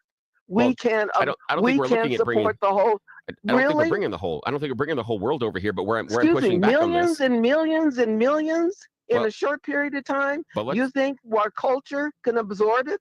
Well, so far it seems that I mean, we have gang pockets, but so far, Not I mean, just gangs. You have more and more people that are assuming that it's their community. They're not here to assimilate. But that's one of the things that I get real frustrated because they're not willing to learn our language. These kids. Mary, hang on. Their kids are in school. They're learning our language. I understand the parents. There is some barriers there. But the issue that I've got is we're sitting here talking about things like schools.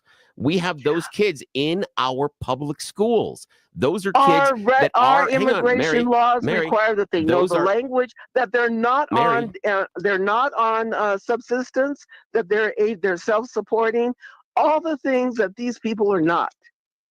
And again, are our immigration laws incentivizing illegal immigration because of the long process and everything else that goes into it? And we know based on immigrants that are here either illegally or legally that it takes about a generation for them to assimilate. And mostly it's the kids. And the way that the kids help the parents assimilate is, wait for it, our school system.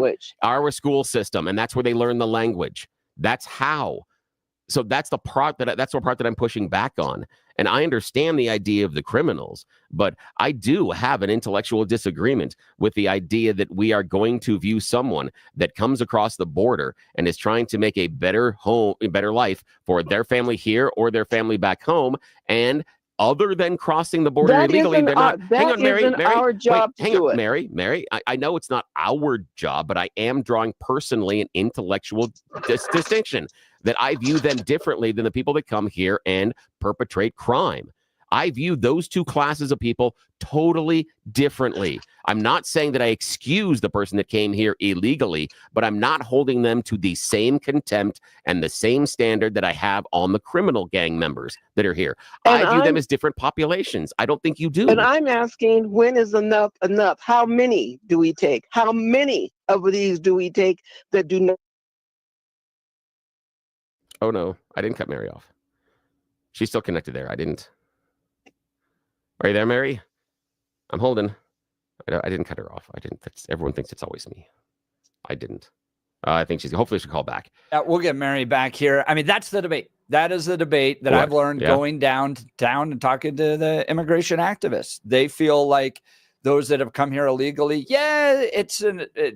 technically it's a crime, but I remember one person saying to me, it's kind of like getting a speeding ticket. We're not going to kick you out. I don't want to go through the whole process of deporting you. You're generally probably a good person who's just trying to better their lives. But to Mary's point, it got too much. There's just too many. It was a stress on the system. And you have to have considerations about assimilation and how well they're assimilating.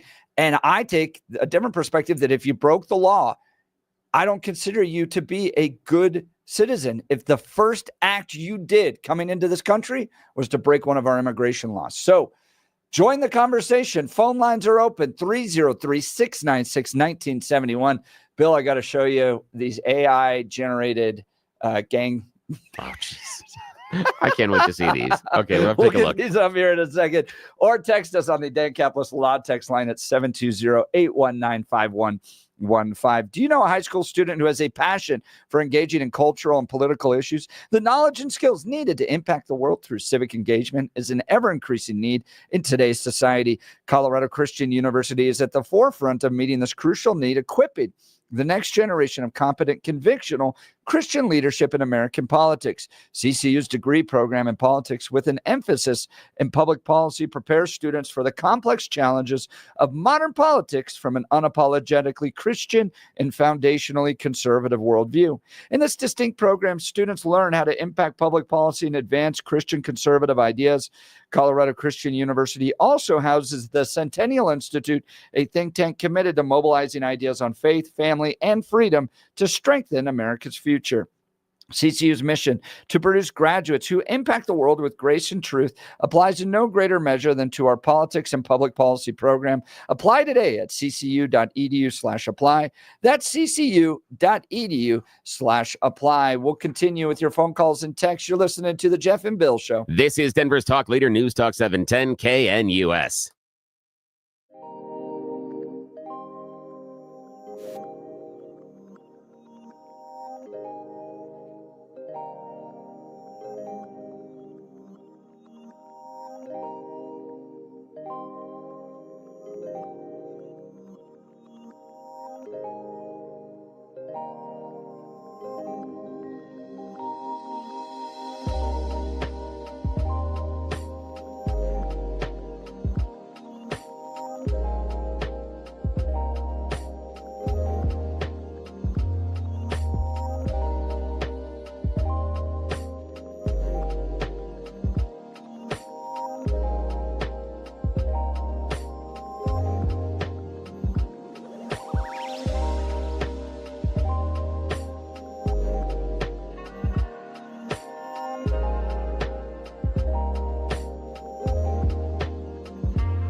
Welcome back to the Jeff and Bill Show. The Trump administration, the states facing off on illegal immigration, lawsuits flying both ways. In fact, the Denver Public Schools now suing the Trump administration to block immigration raids at schools. Lots of text messages coming in on this one. This is a new one from 6268. Bill, the kids aren't assimilating. The schools don't enforce that these kids speak English.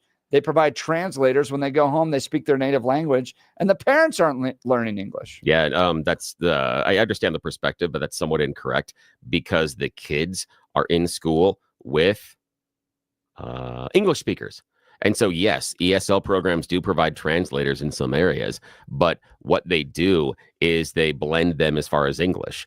And these kids, in order to interact and in order to connect with American culture where they are now, they need to learn English. They have a desire to learn English. As a friend of the show and a superstar IT guy here, Mark Crowley, points out, Wheel of Fortune spends a lot of time. Lots of people go on the show and say, I learned a lot of English by watching Wheel of Fortune when I was a kid. The other thing is the kids come home and speak English to the parents. The parents sometimes don't understand, but that is the first breach of the language barrier, are the kids coming home and speaking English to them and helping the parents learn English. The kids oftentimes become the translators for the adults in their regular life. When they go to the bank, when they go to the hospital, the kids are the ones that end up translating the English that the parents don't necessarily know at that time. So I'm sorry, that's incorrect. But again, as I pointed out, this change usually takes at least a generation. It's not something that happens instantly. Let's go back to the phone lines. By the way, if you want to see a AI generation of Bill Thorpe as a member of TDA, it's on my ex account at Jeff Hunt. That is fantastic. And I have so much hair. Responded, we need to get Aurora tattooed on your forehead. Yes. Oh, there it is. It's up on the YouTubes and the Twitters and the and the X's. And if you're watching us, the Rumbles and stuff, there it is. There it is. Bill Thorpe is a TDA. I don't think he's learning English in that picture. I don't know. Right. Let's go to Mary in Wyoming. Good morning, Mary. You're on the Jeff and Bill Show. Welcome back. Hey, I'm back. One of the things that I kind of want to close with in saying, we started this with our generosity. I'm 80 years old, and I remember we had United Way drives about feeding these starving children in these third world countries. And we did, and I remember everyone talking about how wonderful it was we saved all these children. These are the children that instead of in those care packages of the food that we said, we should have been including birth control and condoms. Because those are the children that now have had, even in all their poverty, have 6 and 7 children themselves in their own country. Well, don't tell Doge those that. Children are the ones that are illegals. No, whatever you do, don't tell Doge those are the that. children that are coming across the border now. Don't tell Doge, don't tell Trump, don't tell Elon that, because Elon was just super big mad when he was in the Oval Office the other day doing the joint press conference with his co-president about the about the amount of money that we're spending on condom distribution throughout Africa and Mozambique and other countries. He was big mad about that. So don't tell Elon or Doge about the idea that birth control could actually be a solution, because he doesn't like that. He doesn't think that's okay. That or well, at any rate, we caused the situation. In other words, because that's those illegals of all those third generation, like you're saying, instead of, because if they had in their poverty and all the worst things that were going on in their country, and Peter Boyles used to say that. Peter Boyles talked about you have a revolution from your knees, and we because we fed and clothed and made them pretty much whole. They never went after their government. There's never been a revolution for the changes that happened in our country. Of USAID, billions of dollars. It's increased by 100% going out to other countries. We're just continuing to fund that. Mary, sure appreciate the call. Yeah, thanks so much back. for dialing in. Bill, why don't you tell us about Colorado Wound Care? Yeah, we've got a brand new advertiser here on the Jeff and Bill Show, and they are changing the game as far as wound care here in our state. Now, again, you're like, wound care? What do I care about wound care? Here's the deal. As you get older, you heal a little bit slower, and it takes a little bit of time for your body to knit stuff back together. So you can easily develop a chronic wound. And remember that cut, even if it's tiny, is the perfect place for dirt, germs, and bacteria to enter your body. This is personal for me because my aunt dealt with this. She had a chronic wound. It just wasn't healing. She would go to wound treatment. in the medical facility. Part was a hospital at sometimes, a clinic at another time. And while there getting treatment, she was exposed to MRSA.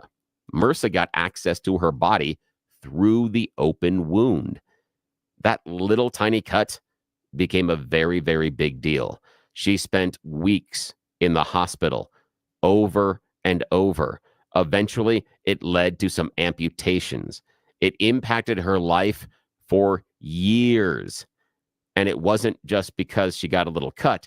It's because what that little cut, because it didn't heal quickly, allowed to get inside her body. Jennifer, who started Wound Care Associates of Colorado, had the same experience with her uncle. You might have heard me talk about it. And what Jennifer learned is that ignoring the problem doesn't fix the problem, that ignoring a wound can be a very big deal. She lost her uncle because of this. Things like slow healing cuts, diabetic ulcers, pressure sores can be incredibly challenging to manage, and they can easily impact your quality of life. So that's why you need to reach out to Wound Care Associates of Colorado if someone in your family or yourself has a chronic wound. They are wound care trained professionals, a wound care certified nurse that comes to your home and delivers the custom care that you need in a compassionate, comprehensive environment. And again, in the privacy of your own home. Yes, they're going old school. They don't want you exposed to anything that you possibly could in a hospital or a wound care treatment facility. They're doing that custom concierge service where you get the treatment you need in the comfort of your own home.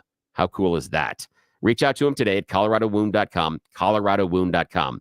Their trained professionals will come and assess your wound. They'll develop a personalized treatment plan just for your wound and your issues and provide all the necessary care to heal your wound. Did you hear that word there? Heal your wound?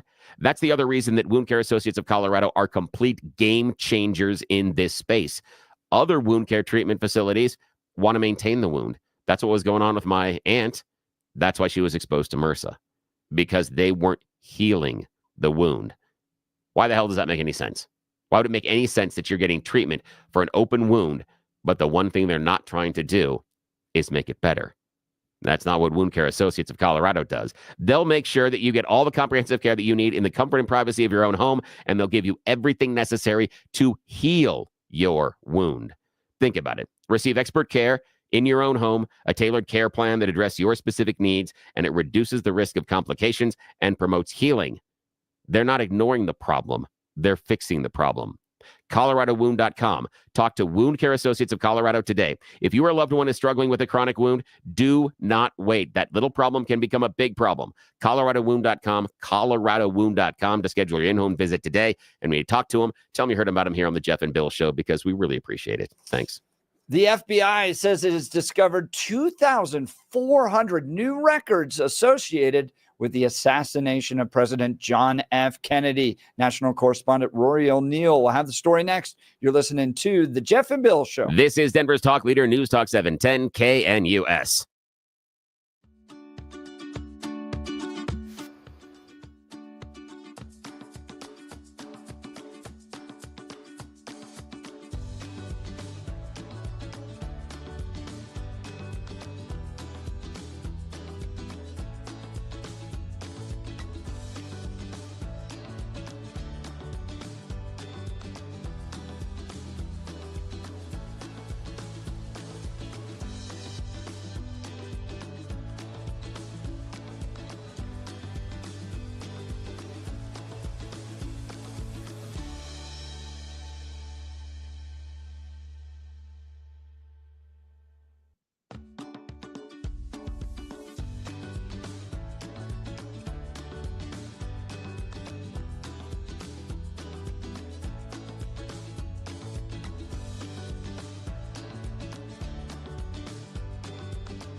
Welcome back to the Jeff and Bill Show. The FBI says it has discovered 2,400 new records associated with the assassination of President John F. Kennedy. National correspondent Rory O'Neill has the story and joins us now. Good morning, Rory.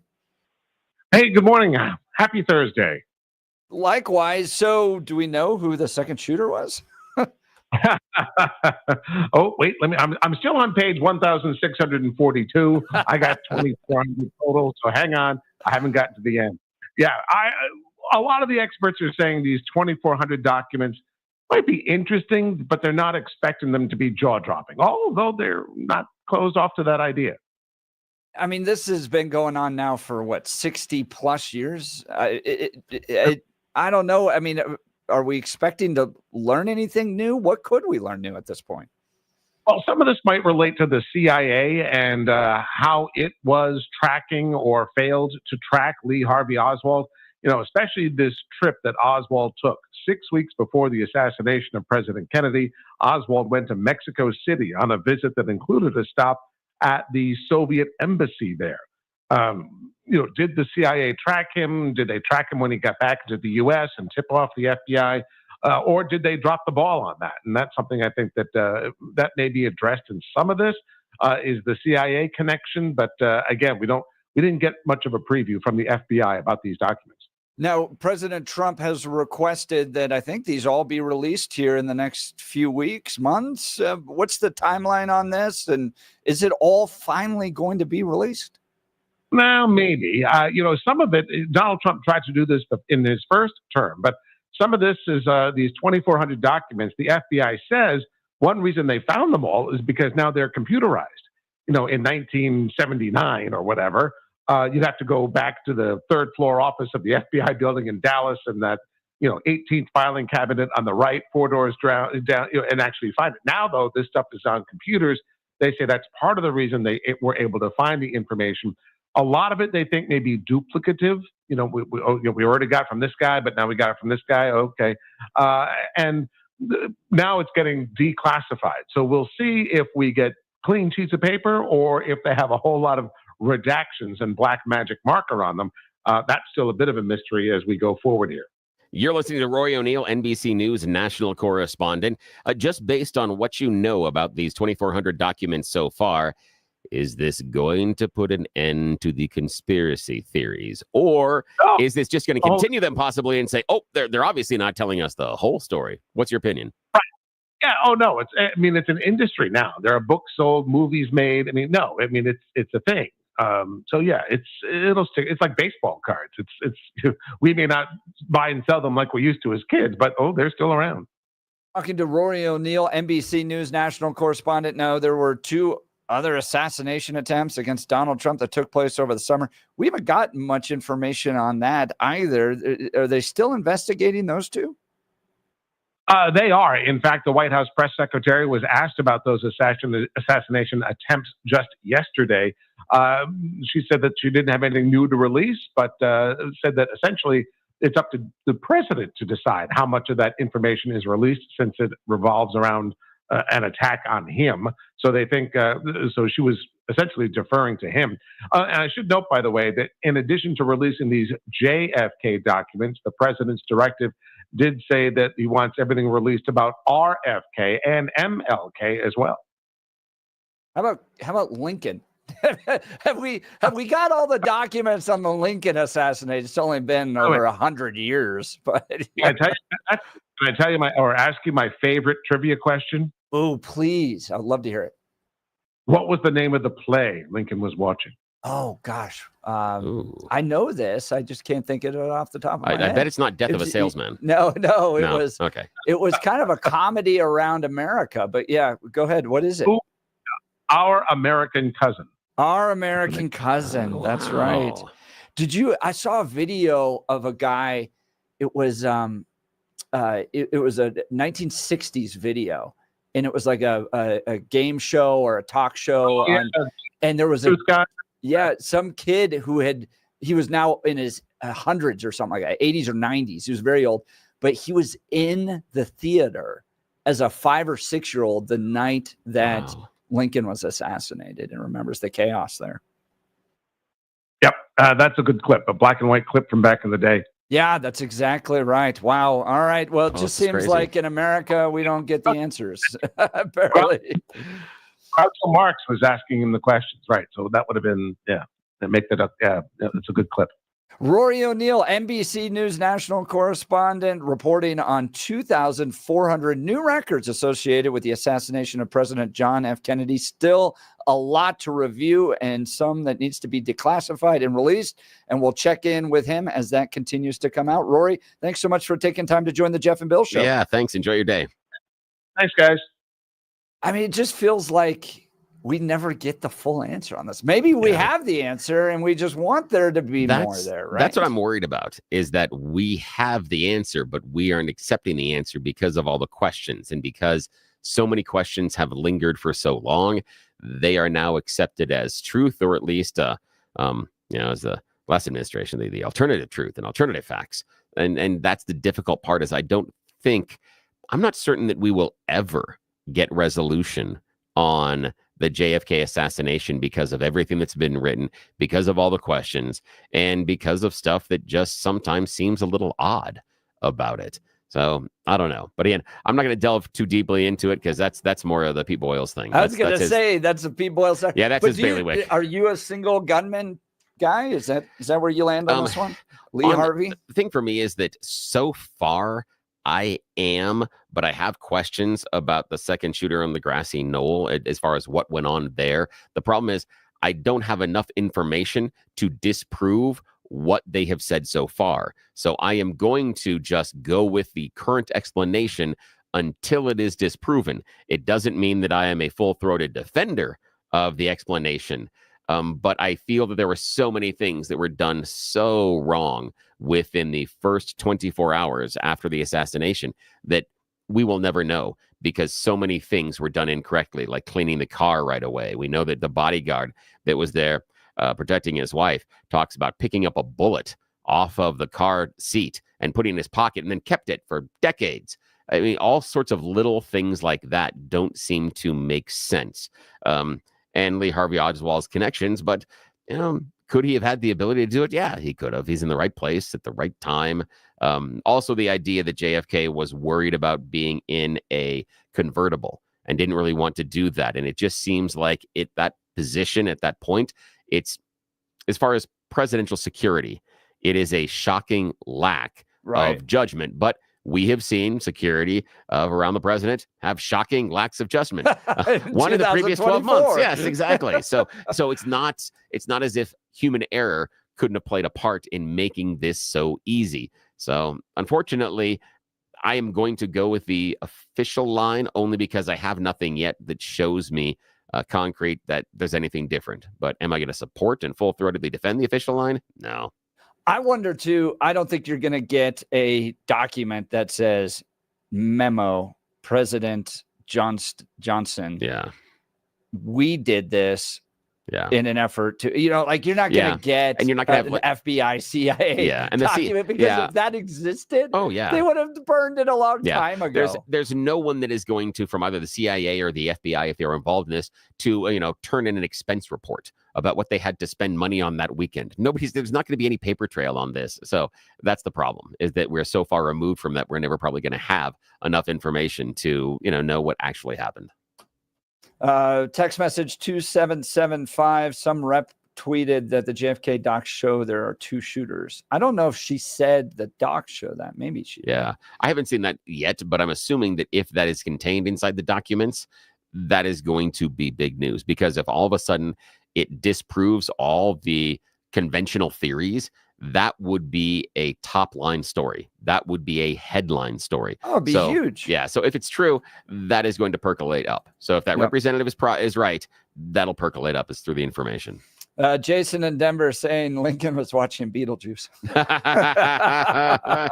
So many jokes there. The politicians do like Beetlejuice. Yes, they do. All yes. right. We've got a lot to cover and Kid Rock concerts. in the next hour. Colorado programs are being frozen as a result of these freeze orders that are coming from President Trump. What kind of programs? And Do you appreciate these being frozen? We'll get into that. Also, you can call and text us if you want to join the conversation. What do you think are in those 2,400 documents? Who killed JFK? We'll take a little trip down a Peter Boyle show if you want. If you got a theory, let us know, because this is You're not one where I've welcome done to a ton join of the homework on. conversation. Yep. So we've got a whole lot coming up. You're not going to miss it. And then the 9 o'clock hour, leaders from the Chamber of Commerce of Littleton are going to be joining us, the city of Littleton. So get to hear about what's happening in that great city. You're listening to the Jeff and Bill Show. This is Denver's Talk Leader, News Talk 710 KNUS.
It is 8 a.m. in the Mile High City on this Thursday, February 13th, 2025. Good morning, Denver, Colorado. You've tuned into the Jeff and Bill Show. News Talk 710 KNUS. I'm your co-host, Jeff Hunt, along with Bill Thorpe, bringing you the freshest insights, hottest takes from the right, left, and center. Congratulations. You just woke up in the greatest country in history. Donald Trump's your president. We're off and running. We got a whole hour of discussion coming up with you, critical analysis, but most importantly, your phone calls and texts, because this is where Denver's voice is heard loud and clear. So grab a cup of coffee, Denver, and let's dive into the issues that matter most to you right here, right now. Coming up after news and comment with Blake Olson, $570 million in federal funding remains inaccessible to Colorado following Trump's freeze, officials say. Our friends over at the Denver Gazette reporting Colorado's governor and both of the state's U.S. senators asked the director of the federal budget office Monday to unlock what they said was more than $570 million in federal funds that remained inaccessible to state groups after a federal judge ordered the Trump administration to lift a sweeping funding freeze. In a letter, Governor Jared Polis and U.S. Senators Michael Bennet and John Hickenlooper asked OMB Director Russell Vought to ensure that the funds are unfrozen, citing a federal court ruling that put a pause on the administration's freeze. What are they funding? Is it worth spending our tax dollars on all this? We'll get into this and more. But first, Blake Olson. Blake Olson. Blake Olson, news and comment. All right, thanks, Jeff and Billy. 5 degrees and clear in Denver, expecting a high of 37 today with sunshine and blue skies. It's going to be beautiful for February. Remember, it is February and Valentine's Day is tomorrow. The 710 5-day forecast coming up. Our top story. This report tells us how to cut waste, cut red tape, streamline the bureaucracy, change procurement rules, change the personnel rules, and create a government that works better and costs less. I've read it, and where it says the president should, the president will. That was Bill. What happened to those guys after that? Yeah. Today is a big day in D.C. and could be one of the biggest days in the history of our nation. And many hope so. Caroline Levitt. Let me be very clear. We are not trying to hide anything. We have been incredibly transparent and we will continue to be. These are screenshots of contracts that DOGE found across our government. Oh, I love this one. $57,000 for climate change in Sri Lanka. What is this doing to continue the interests of the American people? Absolutely nothing. These are the line items across the federal government that DOGE is identifying daily. They're moving very fast. There's a lot of paper that we can show you, but we're happy to do it. This administration has been more than transparent about what DOGE is doing. And here's one of their tweets that they posted about the mine. I believe this is in Pennsylvania, where the federal employee retirement system is being processed. Today, frauds and corruption will be exposed. And the Wall Street Journal says that DJT and Elon have done more in 3.5 weeks than the great Ronald Reagan did in 8 years. What we're going to do is tomorrow I'm having a news conference. I'm going to read to you some of the names that hundreds of millions and even billions of dollars have been given to. And if you tell me that we should be giving money to those things, those entities, I think you'll probably have to leave as a reporter because you're not very talented. When you look at the kind of money, billions and billions of dollars being thrown away illegally, and there's no chance. I mean, I say it in front of our attorney general, there's no chance that there's not kickbacks or something going on. When you give millions and millions of dollars to somebody that stands to look at something for 15 minutes and walks away with millions of dollars, that money's coming back in some form. Nancy Pelosi. Pam Bondi, a big presser as well last night. President Trump has directed this to stop. And if you don't comply with federal law, we will hold you accountable. We did it to Illinois, strike one. Strike two is New York. And if you are a state not complying with federal law, you're next. Get ready. Or a city. Hello, Mike Johnston. DPS is seeking a temporary restraining order to stop the Department of Homeland Security from revoking sensitive location status for schools. You're not going to find these criminals, these gang leaders and these rapists that we hear, that is the target, sitting crisscross applesauce on the colorful rug. Man, I know he was thinking about that one the night before. That was a good one, right? Let's see. Well, let's talk throw about in Barney. How they're doing living up to their grades in Denver public schools, How because are they? it's not good. Here's U.S. News and World Report. Okay. They found that test score proficiency, mathematics, and reading, okay? Elementary, 27% of kids in Denver public schools are at 27. Math proficiency in elementary school, 27% in high school, 22% in middle school, reading 34% elementary, 34% reading, 46% high school are at testing at their grade level and being proficient. So maybe Denver public schools has some other things to worry about. I don't know. You think? I'm not sure. I don't know. By the way, that was Alex Marrero, the DPS superintendent. Great point, Jeff. It doesn't seem like the kids are sitting crisscross applesauce either. No, it doesn't. No, great point. All right, let's hear from Stefan. Stefan was on this morning with the guys a couple hours ago. Stefan Tubbs, now with DEA Rocky Mountain Division, says that they have arrested over 90 in drug raids the last 2 weeks. And so the guys like me can understand all of this. He said, let's imagine Billy as TDA. This is great. Pushing drugs and breaking the law. Here's what's happening. We have the ability now, and we've had that ability to work with ICE. Certainly, they've been partners. But now we can turn this individual Billy over to ICE, avoid all of the costs to the taxpayer, and guess what? Billy's here illegally. He has committed a crime under the laws on the books, and Billy then faces deportation. And guys, that's what we're going to be seeing with a lot of the 90-plus arrests the last 2.5 weeks. That's great. Great job by the DEA. And thanks to Stefan for being on. And I think we have some memes, I believe, right, Billy? Or Jeff's putting them up there. Okay. Oh, they're up there. Yep. You can see. I haven't seen them yet. You can see Billy as a member of TDA, and it is brilliant. It is spectacular. I added a few pounds to Billy there, but yeah. It was nice. The thing I'm jealous at is I've got a much better head of hair as a gang member. Nice. Much better. He's got an intimidating look. Oh, yeah. I look tough. I got a lot some of great cerveza drinking in that image, I think. Oh, yeah. That's I have lived a good beautiful. life. It is nice. Do you have muscles in them? A little bit. Yeah, You know, they're it's kind of buried. I'm on the I'm on the tail end. I've obviously done well enough inside the gang that I've got high enough in the rankings that I'm not down there doing the dirty wet work. You know, so it's kind of nice. I appreciate that. I love It's kind of it. nice. And the look on his face Can't wait is to check it amazing. out. Go to x.com. That is the thing that's the /Jeff best. The look on Hunt. my face is the one that is the best. That sells the entire picture. It's up Yes. on X, Rumble, Yeah, you YouTube gotta right check now. it out. You have to. Okay. Yeah, search for Jeff's profile. Check it All out. right. I got to do it. After I get this work done this morning, I'm going to enjoy. That's awesome. California Bozo Representative Robert Garcia says Elon is a D-I-C-K.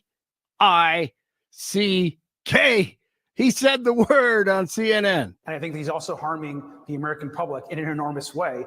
And what I think is really important, and what the American public want, is for us to bring actual weapons to this bar fight. This is an actual fight for He said bring actual weapons. Was the FBI at his doorstep? I doubt it. Doubt it very highly.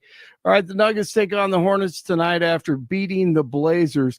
And this dude is a genius, man. We're what, 4 days after the Super Bowl. He's an Eagles fan. Billy Soul. Kansas City is a dynasty no more because of what happened on Sunday. Patrick Mahomes, he hasn't seen this before. In the pocket, he looks so uncomfortable. And every time you turn around, another sack. You know That is so good. Oh, that's wonderful. Dude, this dude is so good. It is so good. I got to play it again next hour. Four in Parker, 3 in Brighton, 5 in Denver, And Jeff and Billy continue. Oh, the Eagles took belt to ass. And that's what it's all about. You couldn't run from the Chiefs, but you just got blown out. Oh, man. I love it. That is so good. Will you text that to me? I'll put it up on our X account. Yes, it is so good, man. And the Dems are going to take belt to ass today. Blake Olson, News Talk 710 KNUS. Chinook winds will return to the Front Range, allowing temperatures to moderate. We're going to go all the way to the 30s and low 40s today. We could eclipse 50 tomorrow as Chinook winds will warm us up. Lows will be teens and 20s tonight. Friday night could see a snow shower late as a front approaches, lows 20s. Colder weather returns for the weekend. Low 30s Saturday. Saturday and Saturday night, a chance for a little bit of light snow. Highs upper 30s Sunday. Could trend colder again next week. I'm meteorologist Don Day in the 710 KNUS Weather Center.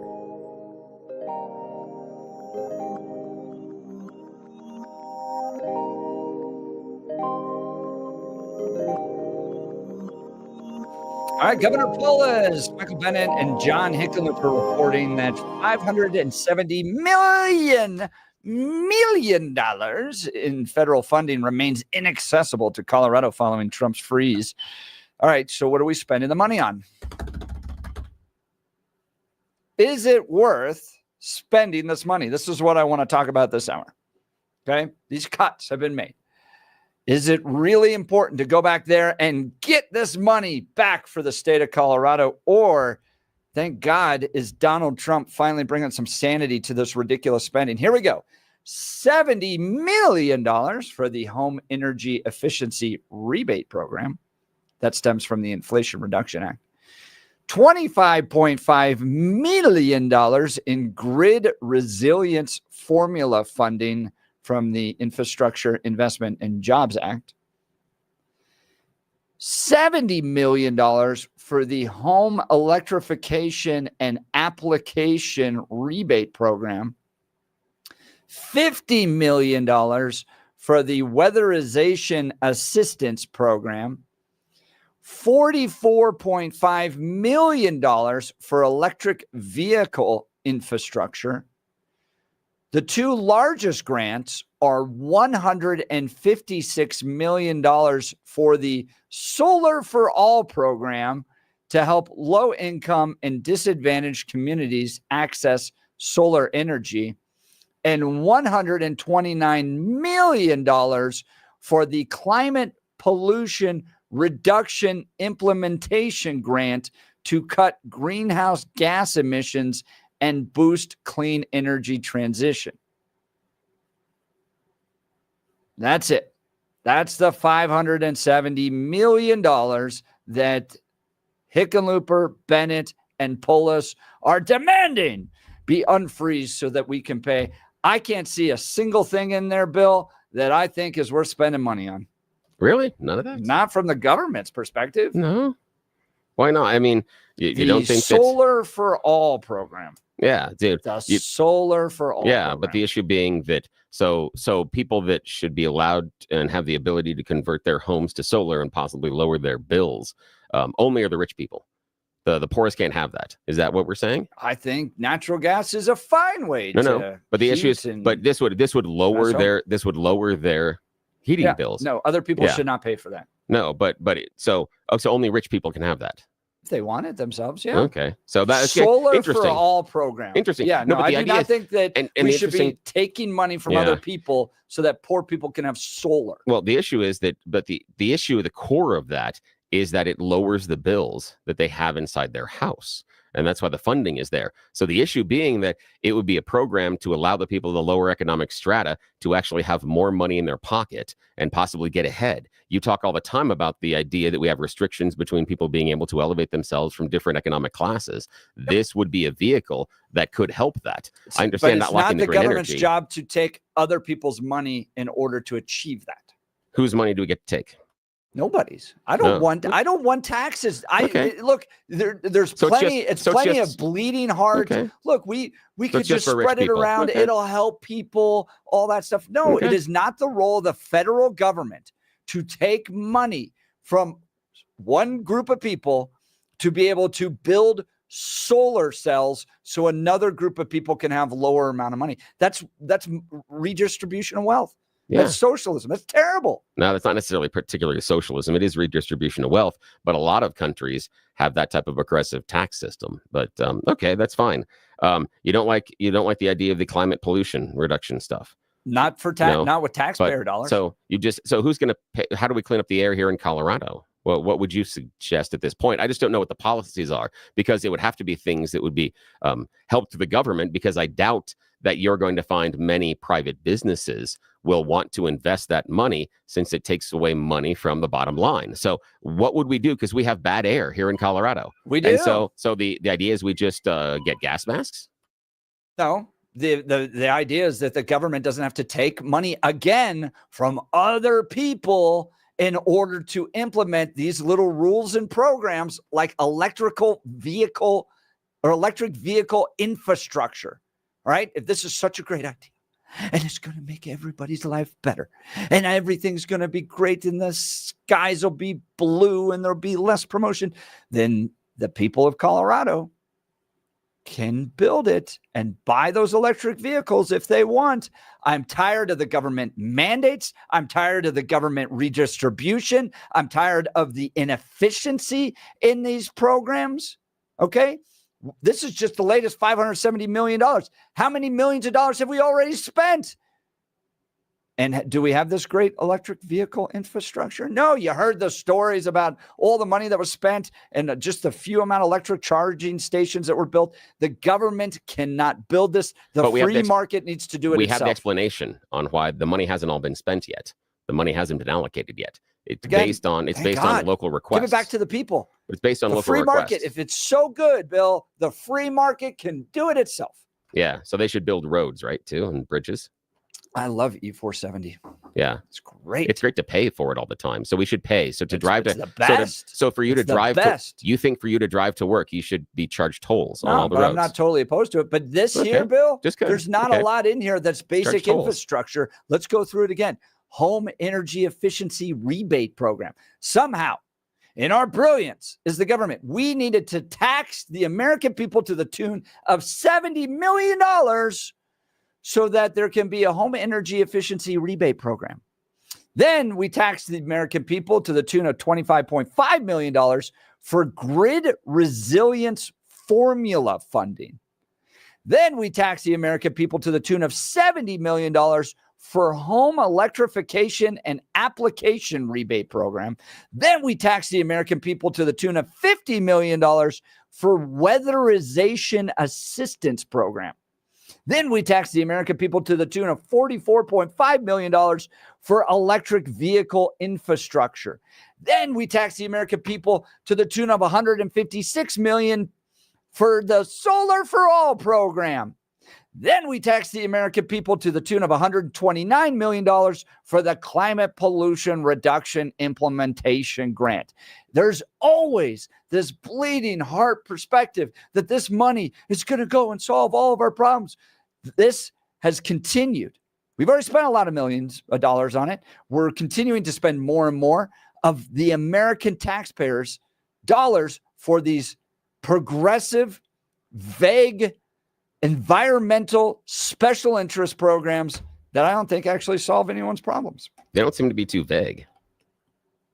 The home electrification and application rebate program, that's like as vague as it gets. No, that would be things like, bringing in electrical efficiencies and EV and, lower use things into your house. Who? Yeah. Into your homes. How? In your house. Where? Who got that? When you get a high efficiency washer, dryer, dishwasher, refrigerator, that's where that money comes from. Why the hell does the American taxpayer need to pay for that? Okay, fine. Right. The thing for me is that if you want them to use less electricity and for it to be more efficient, this is an incentive. That's all it is. It seems like the thing, if it uses less electricity, there's probably already an incentive, right? Isn't that it? Let's go to the phone lines. We got there lighting up here. We'll start with Kevin in Lakewood. Good morning, Kevin. You're on the Jeff and Bill Show. Proud that millions of your tax dollars are going to the Climate Pollution Reduction Implementation Grant. I'm not sure exactly what that one means, but I do have a question for Mr. William. I live in an apartment. My wife and I live comfortably within our means. We cannot afford to buy a house. We cannot afford to buy a new car. Convince me why it is in my best interest to take my tax dollars and give it to people who can afford new houses and put solar panels on them, who can afford new electric cars. Why am I giving them tax breaks? Who can put an electric charging station in at their home that they own? Why is it in my best interest to take my money and give it to the wealthy?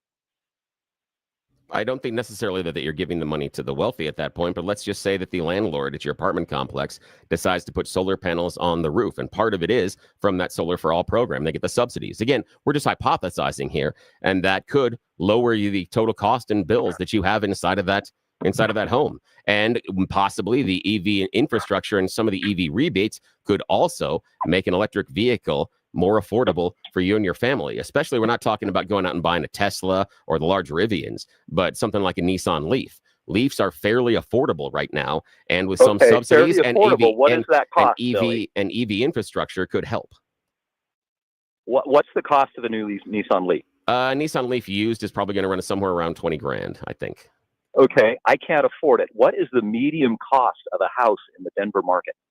Don't know, but I'm not defending housing costs in Denver. And it's much higher than the median income required to buy that house. Yeah. If you're talking about my apartment complex, why should I pay my tax money? Okay, my apartment complex is owned by a real estate investment trust.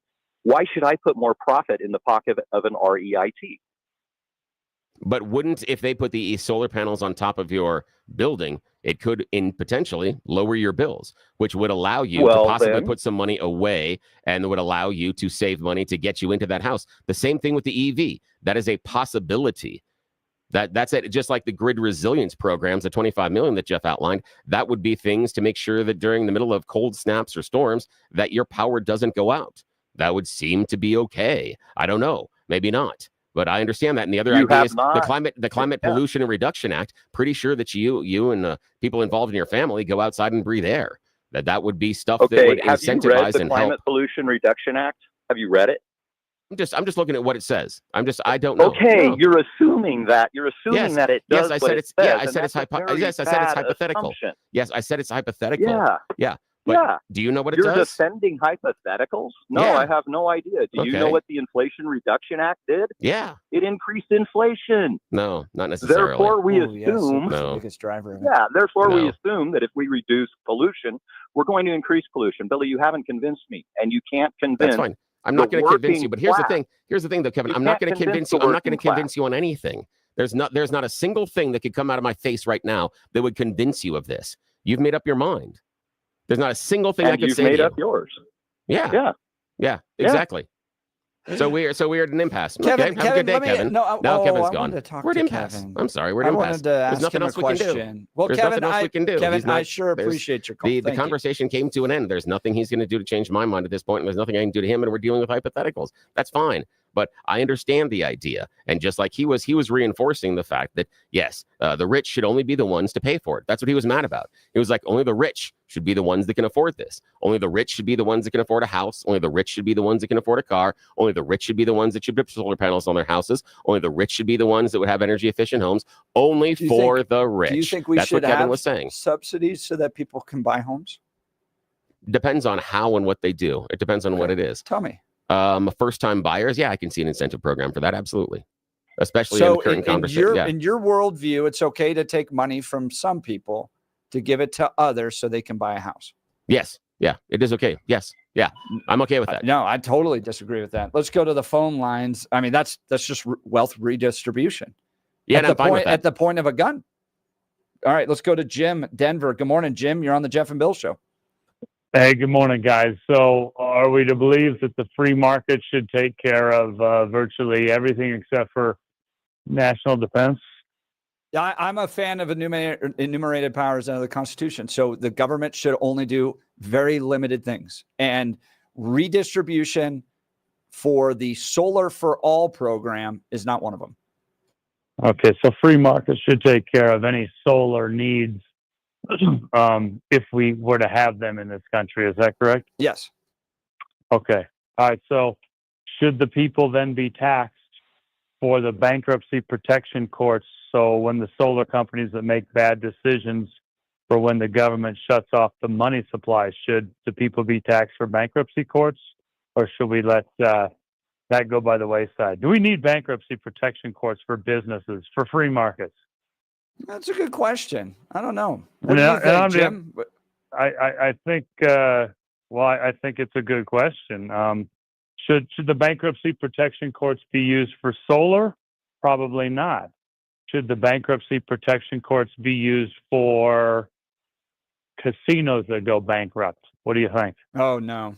Yeah, see, yeah, Absolutely that's a good, not. yeah, See, that's a good I question. agree on That's a both good of those. question. We agree, and I'm Yeah. not being silly here, but we agree. But at some point, free markets have to have government protection, and in particular, free markets also have to have government money creation, and that government money's got to flow from the printing press to the businesses. How should that occur? Like in trucks? Should I'm not sure. Should it not Yeah, occur? yeah, help me Should understand. it not Jim. occur? I mean, is money real, or is it a figment of our imagination? Does the government print it, or does it just come out of the sky? Or does Jesus have money Go back to creation? the I mean, gold standard. how's it go? Yeah, I don't know. So we have to have a miner. So how many industries in this great country of ours would be gone because we don't have someone out there mining gold for us and handing it to us? Sounds like we're going to need a hell of a lot of young foreign workers if we're going to go back to the gold standard, because if you want to have a business, you got to The go other thing I would throw in there are U.S. agriculture subsidies, because that would be taking from some to give to others. So the subsidies in Jeff's world would have to go away. Not a fan of those subsidies either. Okay. Well, that would end a lot of people family wanna eat, farms. then they have to go dig up some gold first if they want to eat. You know, I think what you're doing is you're forcing people to think along the lines of communism and Marxism, because those people were afraid they couldn't eat, and they thought maybe the government should help them to eat. So, you know, what the hell? Let's go either mine gold and starve to death, and everything else, why do we have 13 billionaires on the president's cabinet right now? Is this a free market guy? No, I don't think he's a free market guy. I'm just curious. I do. No. I mean, I think so. I think they have a great success in bringing that to the government. And he's not. I don't think he's not a free market guy because of Elon. Elon's not a free market guy. Casino bankruptcies. We already determined that those are a no-go for both of us, and we're both conservatives right here, right? Yeah. But now we like the casino bankruptcies. I dislike them. No, I don't think I the dislike government them should too. tax people Right. for bankruptcies of some useless gambling, gambling's a sin, right? Yeah. Should we have government protection for adulterers? Yeah. Only if they're president. Yeah. Jim, appreciate the call. Thanks so much. I'm trying to figure out where Jim was going there. Well, all right. I think he's asking just the idea of, how far does this bootstrappiness occur? Where's that line? Right. Because if the idea is that you don't want to have any redistribution of wealth, then you've got to really kind of look at the idea of the U.S. agriculture subsidies. Sure. You've got to look at gas subsidies. I don't like You've got to look at oil and stuff. gas subsidies. You've got to look at a whole bunch of things that are out there that receive government subsidies. But if the argument is, look, other things get government subsidies, what about, therefore, we should allow the Solar for All program to help low income and disadvantaged communities access solar energy? I don't see that as a fair argument. I mean, it's just kind of like, well, other things get subsidies, ergo, everything should get subsidies. There was $156 million of taxpayer dollars allocated from the federal government to Colorado for the Solar for All program. I think you can say that is wasteful and not have to say every single subsidy ever. What if that's solar for all, even though your neighborhood puts it on a bill because there isn't as much energy needed to generate and it's fed back into the grid? Your energy costs can go down based on your neighbors living solar. I don't see anybody's energy costs going down in the state of Colorado right now. Let's go to Gary. Where are we on time? Let's go to Gary, Denver. Good morning, Gary. You're on the Jeff and Bill show. Trump said the energy costs would go down by 50%. He promised. Oil and gas. Go ahead, Gary, Denver. Good morning. Oh, hi, Jeff. I love what they're doing. I love what Trump's and the billionaire dude is doing, and the way they're looking at things. And finally, his press secretary is constantly saying, we're identifying all this fraud, waste, and abuse. And I think, and it was identified yesterday by one of the reporters, it's really not any of those three things. What they're identifying, the large amounts that they're identifying, aren't fraud, waste, or abuse. It's just spending that doesn't align with Trump's policies and his views as to what the role of government is. It's really not fraud.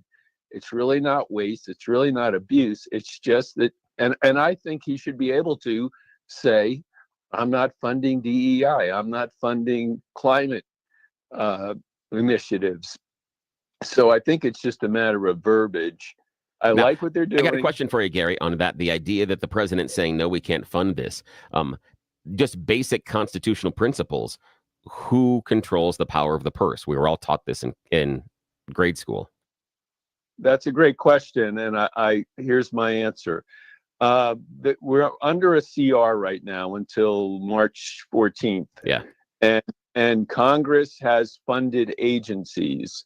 And I think that's fine. They control the purse. They fund agencies. But within the agency, decisions need to be made by bureaucrats as to, how they're going to spend those dollars. Congress doesn't micromanage like that.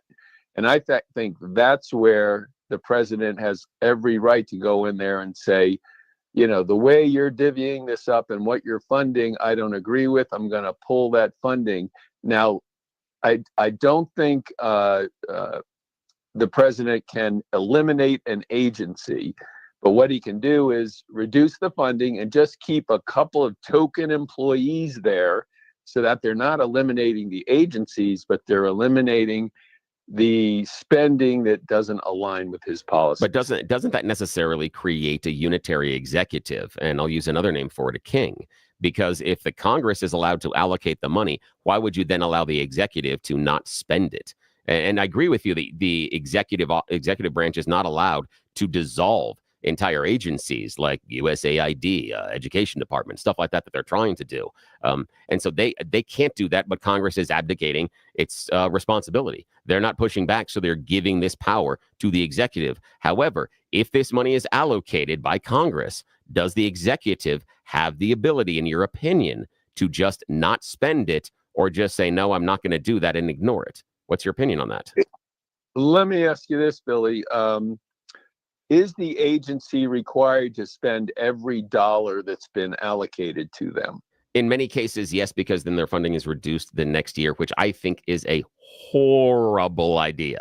I think the idea of not encouraging these departments and government agencies to be economically efficient is why we're in this problem. But let me finish for a second. The question from Gary is whether or not they are mandated by law to spend everything. Yeah, I think when they're I'm not certain exactly, but there are some policies and procedures that do outline that you lose funding if you don't spend the funding. So they are basically guided to spend the funding, to spend the money. Yeah, they're incentivized, and that's like, order $1 million worth of supplies so that we spend our dollars. That's just wasteful. And I don't think that's by law. I think by law, they spend what they think is appropriate to spend. And that's why I believe Trump has presidential power to say, I don't believe you should be funding, what you were just talking about, that Hickenlooper wants unfrozen. I think the president should have that power. Then I got a question for you. Gary, I got a question for you. Why do we need Congress then? Because they need to fund the agencies in alignment with the president's budget. But if the president can decide that what should and shouldn't be funded, why do they need? Why do you need Congress to even make that? Why can't the president decide what needs to be funded based on his own policy positions and priorities? Why do we even need Congress in that example? Aren't they just making themselves moot? I think we're in a unique situation now because there's been there's a transition going on from one point of view, one president to another president. So it wouldn't be every year that we'd run into this problem. It's just during the transition, which is, by the way, a setup for next year's budget. They're likely, the president is likely, and Congress, because they're all Republicans, are likely to zero out all of the spending that Trump and his team, his Doge team, is identifying. Well, and Gary, we've only passed 4 budgets in the last 4 decades, I think is what Greg Lopez told us. They've all been these omnibus spending packages. So if Congress really wants line item budget and to tell the president, the executive, exactly where they want to spend, then they can do it. They haven't done it. And this, I think, is a good example of how we need to return the power. Even if you're a progressive or conservative, you probably agree with me.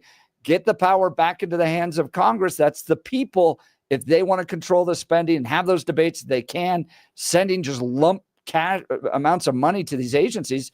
Sorry, you made the bed. You can sleep in it. All right, we'll continue. Gary, great call. Sure appreciate it. You're listening to the Jeff and Bill Show. This is Denver's Talk Leader, News Talk 710 KNUS.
Welcome back to the Jeff and Bill Show. Jared Polis, Michael Bennett, John Hickenlooper sending a strongly worded letter to the Trump administration saying that $500 million worth of federal funding for Colorado is in limbo and we need it released. So what is this money going to? Well, the two bigger ones, $156 million for the Solar for All program to help low-income and disadvantaged communities with access to solar energy, and $129 million for the Climate Pollution Reduction Implementation Grant to cut greenhouse gas emissions and boost the clean energy transition. My perspective, this is a total waste of money. Thank God Trump stepped in to freeze this. Taxpayers shouldn't be spending it. Good text message here from Jason in Denver. Be careful what you wish for. Nothing would prevent Colorado from paying for all these programs. As a Colorado state taxpayer, I'd prefer to have the $500 million split by 350 million people around the country rather than the 5.8 million Colorado taxpayers. Interesting. 5486 texting, you're the carbon being taxed. Yeah, it's a great line. I like that line. It's a good point. So where do you fall along these lines? Is this really important to our state? It provides jobs. It provides the transition to clean energy that we need. And the fact that Donald Trump's holding this all up is just harming our state. Or, as you see it from my perspective, this is just wealth redistribution. Federal government at the tip of a gun forcing you to pay your taxes so that the Solar for All program can help low-income and disadvantaged communities across access solar energy. This isn't the role of the federal government. We shouldn't be taxing and spending money to do this. It's picking and choosing industries. It's meddling with the free market. It's wealth redistribution. I can go on and on and on, but it shouldn't be done. Give us a call. Phone lines are open. 303-696-1971. 303-696-1971, or text us on the Dan Caplis Law text line at 720-819-5115. Look, if the last couple of years have taught us one thing, it's to value the things that we can control, and addressing hair loss is no exception. Our friends at Advanced Hair Restoration can reverse years, even decades of hair loss with their simple one-day treatment. Your own natural hair begins to regrow the very next day, and your new hair is backed by the Advanced Hair Guarantee. It works for bald spots, receding hairlines, thinning hair, men, women, younger, wiser. Advanced Hair can address many different patterns of hair loss. Advanced Hair's top-rated physicians like Dr. Tanya Pauls have changed tens of thousands of people's lives, and now it's your turn. Schedule your free consultation by calling 720-459-HAIR. And to celebrate the new year, get special financing, 250 free hair grafts, and $250 off. Value the things you can control and start regrowing your own natural hair today. The phone number, 720-459-HAIR. Become inspired with before and after pictures at advancedhair.com. Saw a great video the other day from Advanced Hair Restoration talking about all the major celebrities that had thinning hair and then got hair work done, and they look great. Guys like Matthew McConaughey, guys like Ben Affleck. This is nothing to be ashamed of, guys. Why not get the treatment so you look younger, feel younger? It'll change all your relationships. Here's the phone number again, 720-459-HAIR, or visit advancedhair.com. We'll continue with your phone calls and texts. You're listening to The Jeff and Bill Show. This is Denver's Talk Leader, News Talk 710 KNUS.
Welcome back to the Jeff and Bill Show. This is News Talk 710 KNUS. We are discussing the $570 million that has been frozen by the Trump administration that was earmarked for Colorado for some programs that, well, Jeff doesn't agree with. I agree with some of them. Don't know enough about all of them to say it universally, but we want to find out what you think. Give us a call, 303-696-1971, 303-696-1971. Is this a good use of our tax dollars, or is this just wealth redistribution? And we should have nothing to do with it. We're going to go to the phones right now. Mark in Denver. Good morning, Mark. How are you? Oh, great. What's on your mind, man? Yeah, the 156 million for about 5-point-something million residents in Colorado. That's about 25 to 30 bucks a piece for solar for all, and that might just be one bureaucrat man hour, and the money goes to a bureaucrat somewhere, and you never see anything. Now, Mark, one of the things I want to explore with you for a second, I understand the idea that if we divided it per person here in Colorado, it's very, very little money. That's why I understand the big number of 156 million looks big, but when you cut it down to individuals, it ends up being a small check. What is your opinion about the idea of solar? And right now, I'm of the opinion that it's too expensive. I think that it's too expensive in order to install, but I think it does have some benefit. And because of that, I am willing to have some subsidies to encourage some homeowners in order to, or even businesses, in order to install solar panels, because I think it can benefit all of us in the long run. I'm not talking about greeny energy stuff and climate change. I'm just talking about lowering our bills, because if you can feed energy back into the grid, it's less energy they have to produce. And in theory, they should charge us less. But what is your feeling about it? What do you think? Well, my feeling is you have all these salesmen that are going around from door to door to door, and they need their cut of that money. And then you got however much the raw materials cost, they need their cut of that money. And then you need the installer labor on it. And it seems like the costs on that get exaggerated just tremendously before you're actually getting a product. If you get solar panels from somebody, there's 2/3 of, I look at it as probably it's divided up into three. And that salesman, he doesn't do any installing. He doesn't even do any purchasing. He just gets you to sign a contract, and he sells paper. So he may even be taking more than his third. Oh, Mark, I'm going to stop you there just for a second, because I think you've made a really good argument, and something that I think that Kevin and I came to kind of an impasse in conversation earlier. And I think you've made a really good argument kind of in his favor. And what I'm saying is that the subsidies, if we look at them, are possibly being absorbed into the cost. And what I mean by that is when we saw more federal funding and grants for loans for colleges, the cost of college exploded. So we can't always assume that some of these subsidies on the Solar for All program that we're speaking at specifically right now won't then lead to a rank increase in the service, in the cost of materials. If they know the subsidy is going to cover, let's say, $3,000 of the materials, the solar company then is incentivized to raise their cost by $3,000. That's a great point, man. Yep. And if it covers $3,000, that's 1,000 people's share of that money too.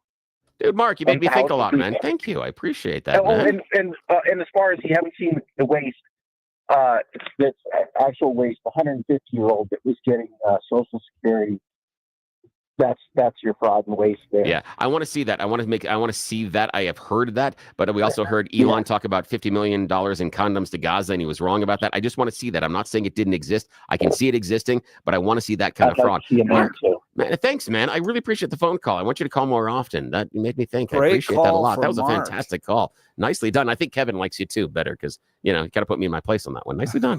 I like that, man. Thank you. He's made some good points. Billy in his place. Speaking of that, we're not going to talk about that. Billy's place is now with TDA, at least according to AI. Yeah. You got to check want this to out. see Bill, you've got to go as see a this. gang member in a Venezuelan gang. That's on x.com/Jeff Hunt. All right, coming up next, we're going to dive into some great things happening in the city of Littleton. That's where I'm going to be tomorrow night for Valentine's Day. Hey, I like the city of Littleton. This will be fun. So we're going to talk with the events and marketing manager for the city of Littleton. You're listening to the Jeff and Bill Show. This is Denver's talk leader, News Talk 710 KNUS.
you're in any kind of trouble with the IRS, call up somebody else. Call up for a free consultation. Call 800-965-1433. 800-965-1433. 800-965-1433. Salem News Channel is America's fastest-growing conservative TV network. Home to the largest lineup of free speech champions anywhere, delivering in-depth insight and unapologetic opinions on today's biggest news stories. Americans aren't going to put up with this anymore. SNC brings you the news that matters, told with integrity and clarity. Watch Salem News Channel free 24/7 on your television. Stream now on Zumo Play. Marhab, the Lord is love. Father Andre Mahana with the show of News. Join me for Sunday morning with Father Andre every Sunday at 9:30 a.m. You'll hear interviews with public figures, policymakers, experts in religious liberty and Judeo-Christian values. You can help bring hope and freedom across the globe. It is to strengthen your own faith, your family, and community. Come and have a good Sunday morning with me, Father Andre, at 9:30 a.m. every Sunday, right here on News Talk 710 KNUS. Salem. Views and opinions expressed by the hosts and guests of our program may not reflect those of this station or Salem Media, its management, sponsors, affiliates, or employees. Portions of the following program are pre-recorded. KNUS Denver. Together, they're like oil and vinegar. But it's pretty tasty. I need a salad without using my mouth.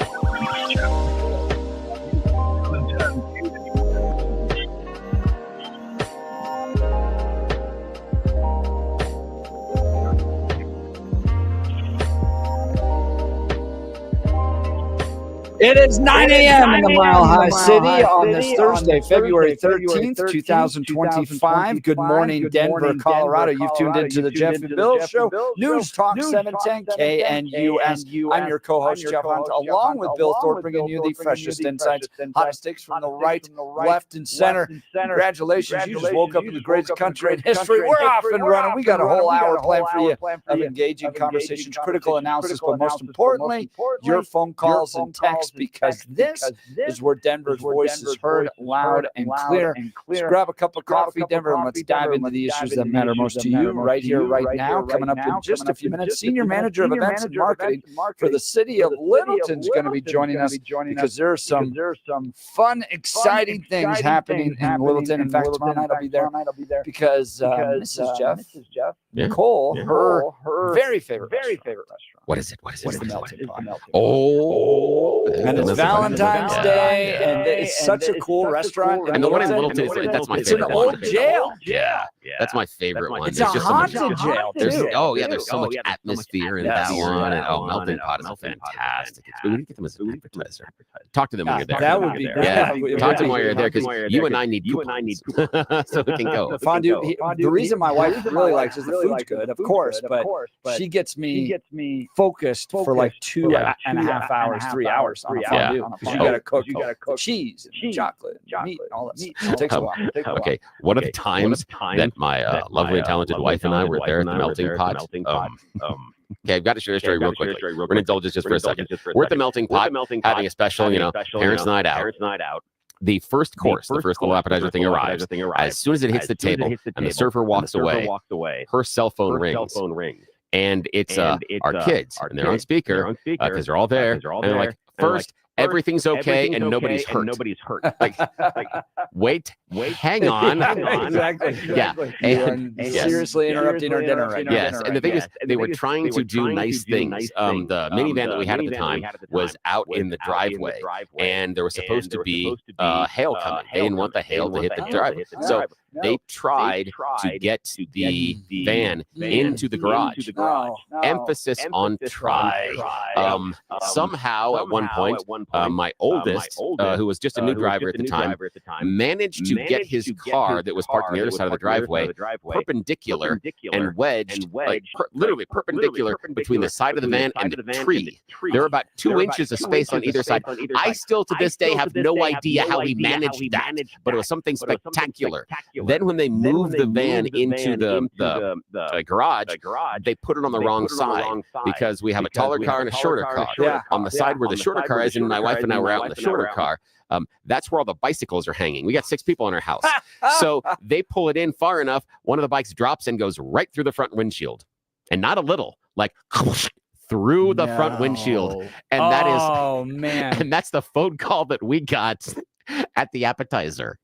Yeah, that was an interesting 2-hour call. What did you do? Did you just go, we'll deal with it when we get home, we went, and then it ruins the rest of your dinner? We kind of went just sitting on you. Yeah, we just sat there and we're like, what are we gonna do? We sat there, but again, my wife has dealt with me enough and understands that when I do something, when stuff breaks, I don't go little. I mean, it is just boom, everything goes bad. So this is not that unusual in our household. So the fact that that went bad, we were like, okay, we'll have dinner. We'll deal this when we get home. Yeah, that was basically it. But yeah, at the appetizer when it arrives, okay, we're all okay. Nobody's hurt. And then you're like, wait, hang on. Yeah, it was an interesting conversation. I hope you don't have that phone call when you're at the melting pot. No, we would ignore it too. Good job. Like, well, that'll be there when we get back to it.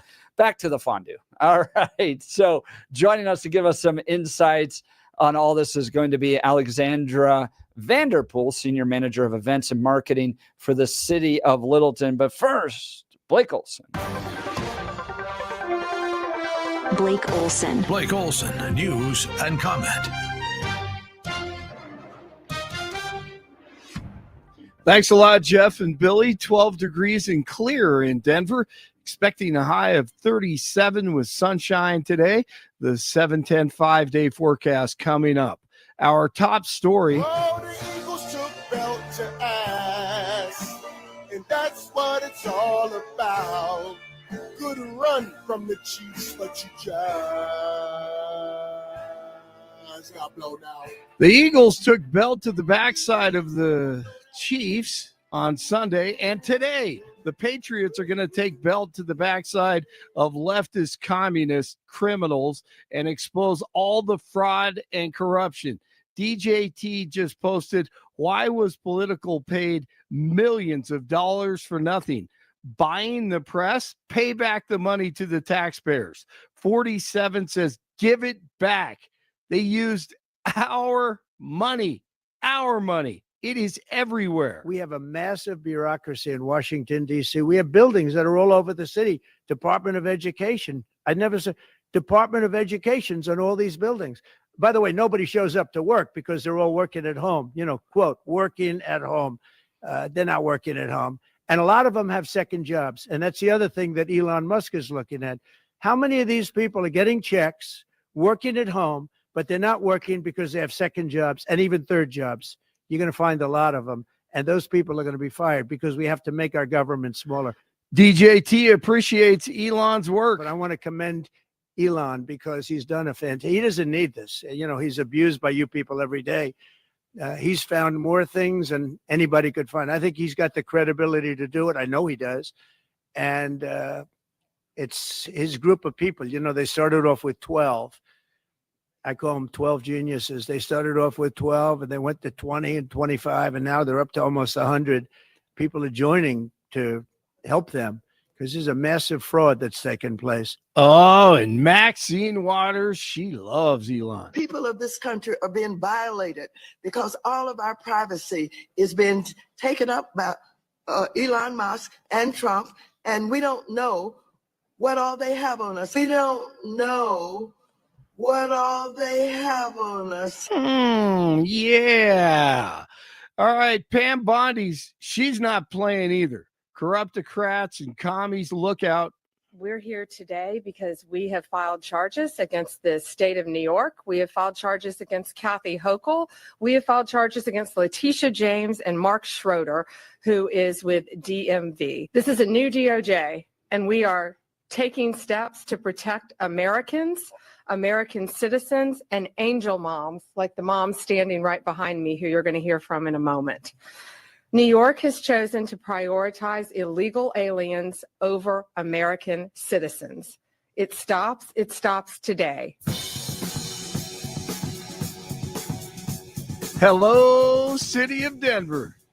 And speaking of ICE, Stephen Tubbs from the DEA, Rocky Mountain Division, says they've arrested over 90 criminals and drug busts the past 2 weeks. Hey, let's just imagine a guy named Billy Thorpe was a TDA gang member. We have the ability now, and we've had that ability to work with ICE. Certainly, they've been partners. But now we can turn this individual, Billy, over to ICE, avoid all of the cost to the taxpayer, and guess what? Billy's here illegally. He has committed a crime under the laws on the books, and Billy then faces deportation. And guys, that's what we're going to be seeing with a lot of the 90-plus arrests the last 2.5 weeks. Check out Jeff's social media for images. You need to check it out.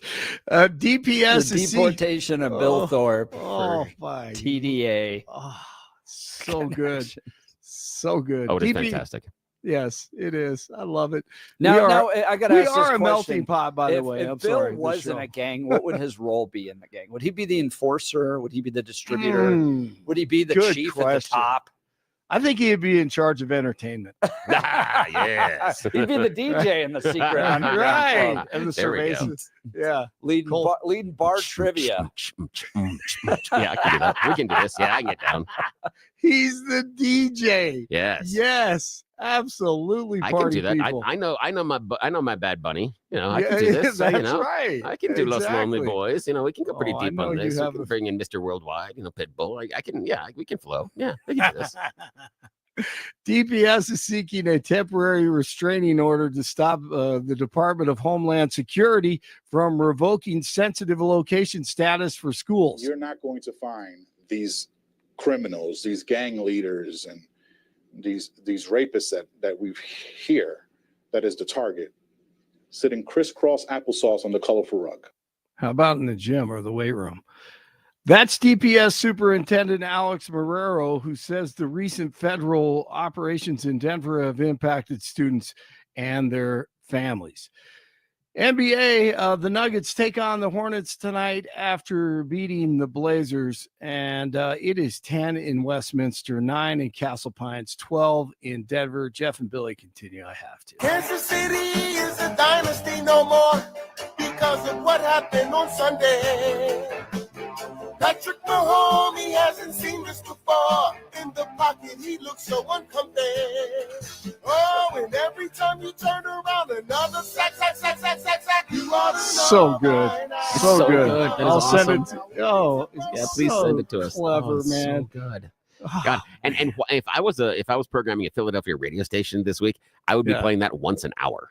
Absolutely. And I would do it plus or minus top 5 minutes in the top of the hour and say, we're going to play this at the top of every hour and then play it up there, depending on where the breaks of the music run. But yeah, make an appointment listening, have them tune in, do a big, promotional thing Yeah. beforehand about this. And then you Absolutely. play, here's what you want. Yeah. Oh, God, Doesn't yeah. he have to be on a float in the parade tomorrow? Oh, I think it's hell yeah. tomorrow. Yeah, absolutely. Speaking of DJs, I don't know if he's playing the music, but he's singing, man. Yeah, I don't and- know. And here's the thing is, I know that, all of us here on the show disagree sometimes about government subsidies and using our tax money. If it takes tax money to get him in the damn parade, okay, I think we're all for it. Oh, hey, Just I'm all because. for that. Yeah, I'm okay. We can take some of our I'm solar good. money here and we can send it to Philadelphia to get him in the damn parade.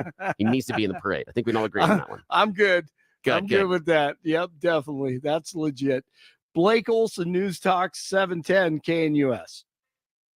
Chinook winds will return to the Front Range, allowing temperatures to moderate. We're going to go all the way to the 30s and low 40s today. We could eclipse 50 tomorrow as Chinook winds will warm us up. Lows will be teens and 20s tonight. Friday night could see a snow shower late as a front approaches. Lows 20s. Colder weather returns for the weekend. Low 30s Saturday. Saturday and Saturday night, a chance for a little bit of light snow. Highs upper 30s Sunday. Could trend colder again next week.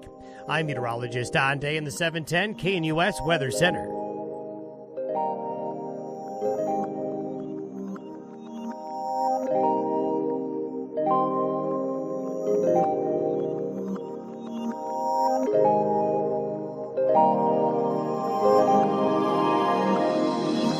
Welcome back to the Jeff Post. I want to tell you about my good friend Dan Kaplis and Dan Kaplis. I've known Dan for well over a decade. This is a great guy. And that matters because who you choose as a lawyer to represent you in an injury case says a lot about you to everyone involved. In the case, you hire somebody because you saw him go by on a bus billboard, sends the wrong message. Dan Kaplis is the son of a police officer. He's a former seminarian who's dedicated the last 40 years of his life to helping people who are hurt in serious motor vehicle crashes. Dan is also believed to be the only lawyer in Colorado history to win 5 straight multi-million-dollar verdicts in Colorado crash cases. He's the best. He's the GOAT. Dan is believed to have won the largest truck crash verdict in Colorado history. Dan Kaplis Law, the official law firm partner of the Denver Nuggets and the Colorado Avalanche. Dan Kaplis Law, a serious firm for serious cases. He accepts righteous injury cases on a percentage fee basis so that he can represent good people from all walks of life without regard to ability to pay. So if you need Dan's help, give him a call at 303-770-5551. That's 303-770-5551, or hit dankaplis.law.com. That's Dan, C-A-P-L-I-S, law.com. I just felt like a cheerleader. Dan, CAPLIS.com. All right. We're now going to go to Zoom where Alexandra Vanderpool is joining us. She's the senior manager of events and marketing for the city of Littleton. Okay, I tell you what. Talk amongst yourselves. I'm going to call Alexandria. Oh, hang on a second. Do we have the double audio? Yeah. Okay, I'm going to call Alexandria on the phone real quickly. Okay. We'll get her up here in just a second because there's a lot of great activities and events happening with the city of Littleton, which I think is just such a cool little community. I've lived near there for most of my life and a great place to go visit restaurants and Hudson Gardens and all those great activities. So she's going to be joining us here in just a second. Tomorrow, we're going to get into this breaking story. I've asked Sean Boyd to join us for tomorrow's show about crazy things happening in Jefferson County schools. I've retweeted it. If you haven't heard the story yet, go there and watch. But CBS 4 doing a great story on some wildness happening in Jefferson County schools. All right. Did we get Alexandra? Is she on the line?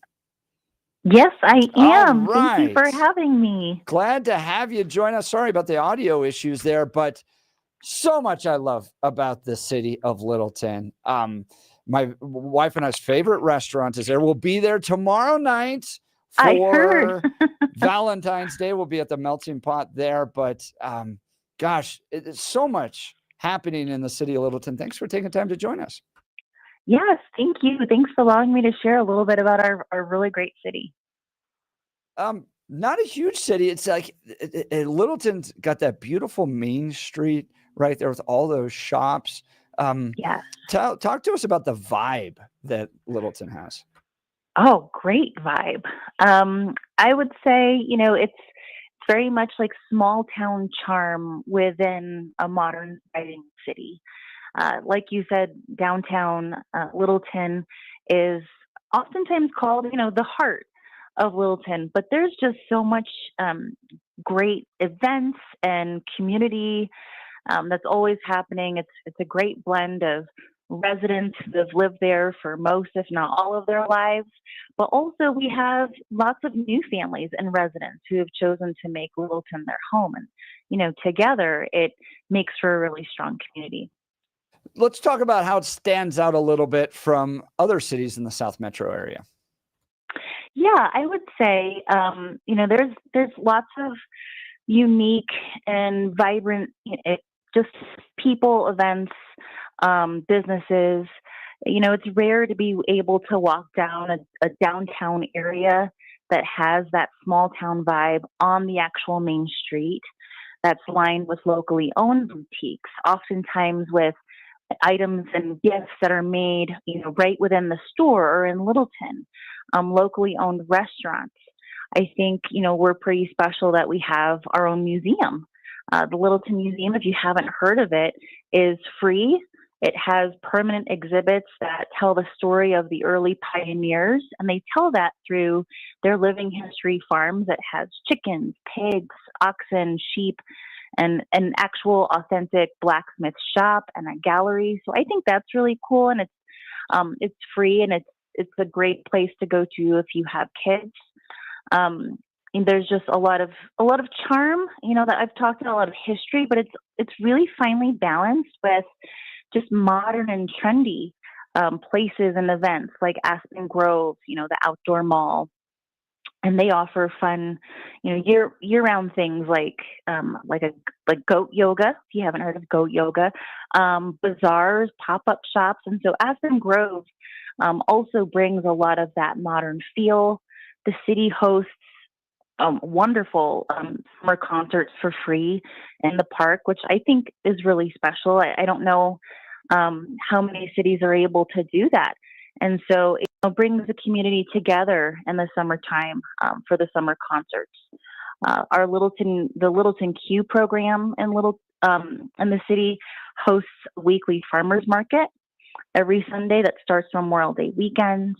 And then just a bunch of creative, really cool events, often hosted by local businesses or Littleton enthusiasts too. We're talking with Alexandra Vanderpool. She's the senior manager of events and marketing for the city of Littleton. All right, so someone who's never been to Littleton before, what are some can't miss attractions, little hidden gems that they may not have heard about before that they should take advantage of? Yeah. Well, first of all, I highly recommend using visitlittleton.org as that resource to find fun things to do, to find those hidden gems as well. It's become the number one resource for locals and visitors, and we're always, updating it with those things that are happening. Those hidden gems, there's tons. I could probably talk about them for the rest of this call. We mentioned the walking up and down Main Street, starting there, start your trip there, and definitely prepare to be charmed and spend some money. The Littleton Museum we talked about. The Depot Art Gallery, I think, is a really cool, unique hidden gem. It's an old railroad depot that punches above its weight when it comes to showcasing Colorado artists in a variety of media. It's an attractive little building that's just off of Littleton Boulevard. And I want to say, Littleton Boulevard, maybe Powers. It's the perfect place to check out any time of the year. Artists have their products on showcase, and you can purchase them at any time. We also have Hudson Gardens. It's a beautiful place. It's especially beautiful in the summertime.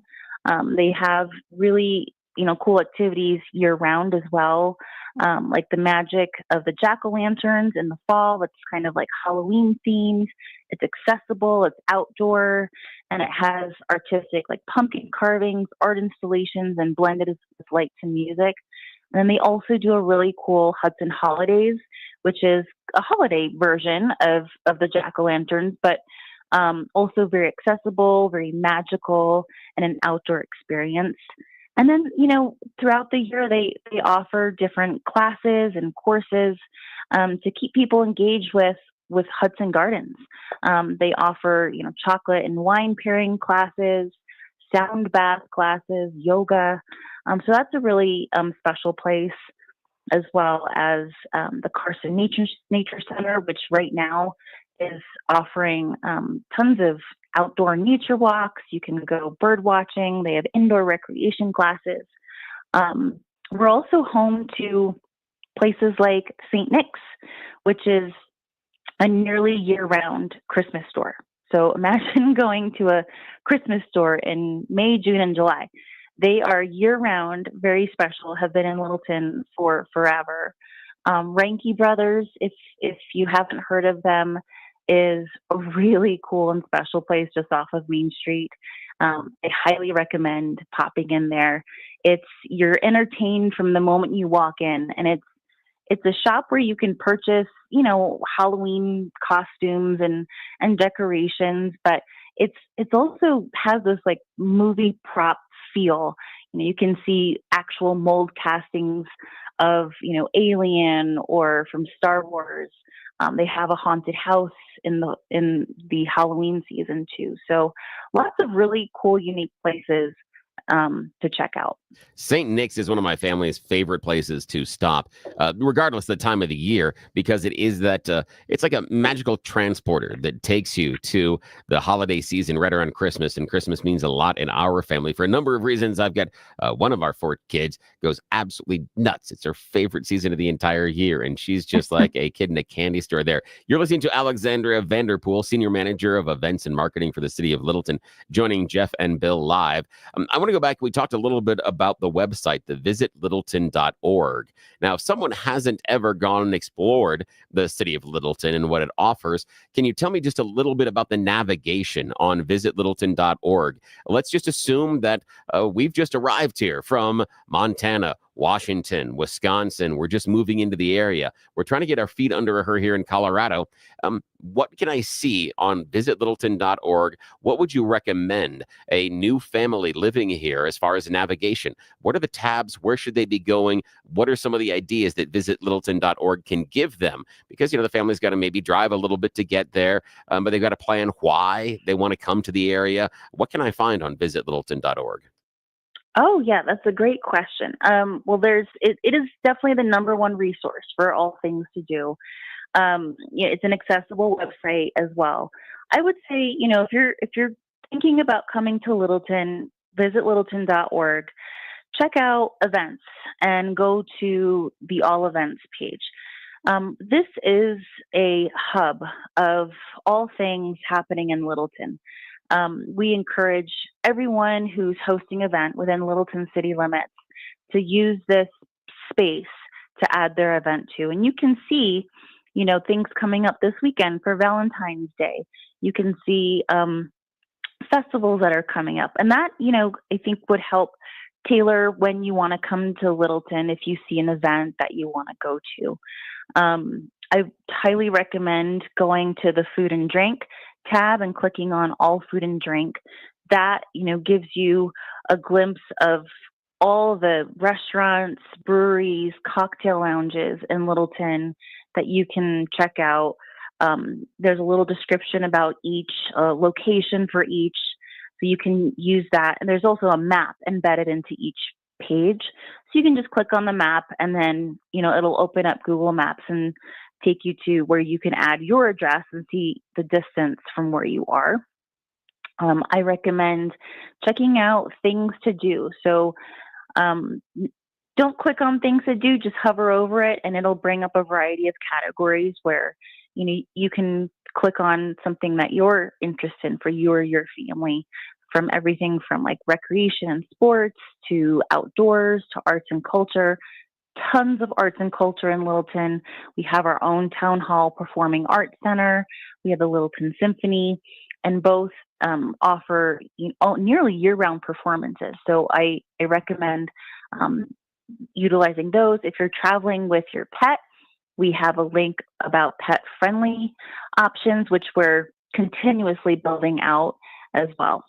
That is the Senior Manager of Events and Marketing for the City of Littleton, Alexandra Vanderpool. Joining Jeff and Bill live, we're talking about the City of Littleton. That was about navigation on visitlittleton.org. I love the idea of the current events, what's going on right now, because you can kind of tailor what your family is interested in or what you're personally interested in, find stuff that is going on right now. Now, I've heard a rumor about a rewards program. Now, for me and my family, those reward programs are vitally important because it does dictate where we shop and how we spend our money, because we know we can get something back. But normally, that's an individual store that we belong to a rewards program. The City of Littleton has a rewards program. One, how the heck does it work? How do I sign up? And what are my rewards? Yeah, that's a great question, especially if you're going to someone going to the melting pot tomorrow. I heard you definitely want to download the Open Rewards app before going. Open Rewards is a blessing, really, for businesses and consumers that is supported and funded by the city, which is really cool. So for a consumer, I highly recommend downloading the Open Rewards app. You can go to the visitlittleton.org page and you can click on either shopping or all food and beverages. And from there, we have a link to download the Open Rewards app as well.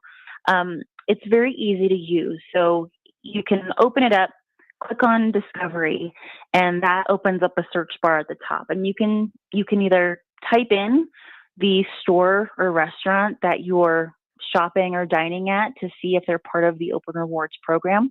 Most are.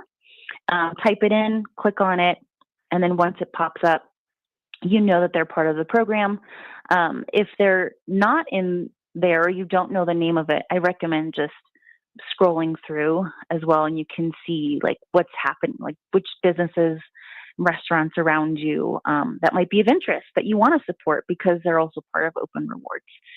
It's very easy. Once you shop or dine, you click on the business in the app and you click on Claim Rewards. It opens up your phone camera. You take a photo of the receipt, upload it, type in the amount that you spent, hit submit, and give it a couple of days and expect 5% cash back into your account. We offer 5% cash back year round, except for like special holidays. So tomorrow, Valentine's Day, we've increased that promotion to 10% cash back when you shop or dine at participating businesses in Littleton. And like personally, myself, I used it over the holiday season and bought all of my holiday gifts in Littleton, used Open Rewards, took family out to restaurants over the holidays in Littleton, used Open Rewards, and I think I just cashed out almost $80. And it's so easy because when you finally decide, yes, I want my money, there's two options. You can have it directly Venmoed to you, which I love. Or if you don't have Venmo or don't like that method, you can select check, and they mail you a check within a week and a half or so. So it's really easy for consumers to use. I highly recommend that always being top of mind when shopping or dining. That seems like a wonderful program, and Alexander Vanderpool, Senior Manager of Events and Marketing for the City of Littleton. I needed to interrupt because my co-host, Jeff, is frantically scrolling through his phone. He heard, wait, money back for me taking the wife out tomorrow and 10%? That is, his ears like started turning red. He's like, wait.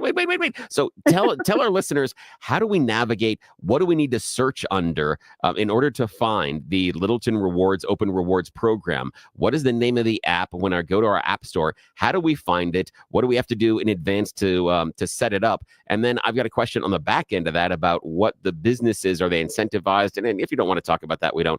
What do they get out of joining the program? But first of all, how in the heck can we get Jeff to save some money tomorrow night when he's taking Mrs. Jeff out for Valentine's Day? That's not fast food. Yeah. How do we find this? Help us out.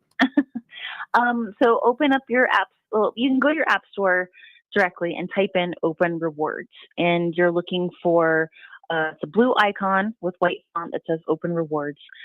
You can also, again, go to the visitlittleton.org page on shopping under things to do, and you can download it from there as well to your phone or computer.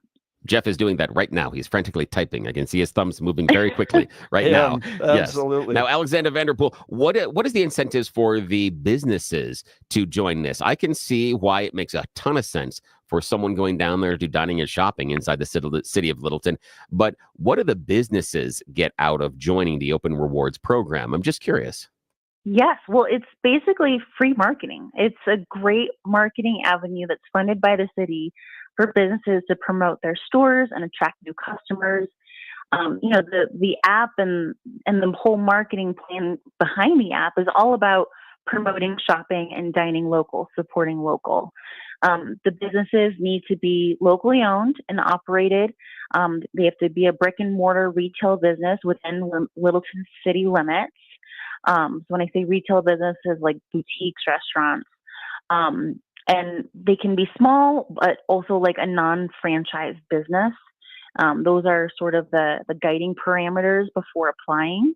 Folks can apply by going to our city website and typing in Open Rewards into the search bar, and it'll automatically pop up Open Rewards for business owners, and that's where you would click to apply to be part of the program. Businesses can have multiple locations in Colorado, and I think Little Man is a great example of that. Little Man Ice Cream. They have one in Denver, and they recently opened one in Littleton.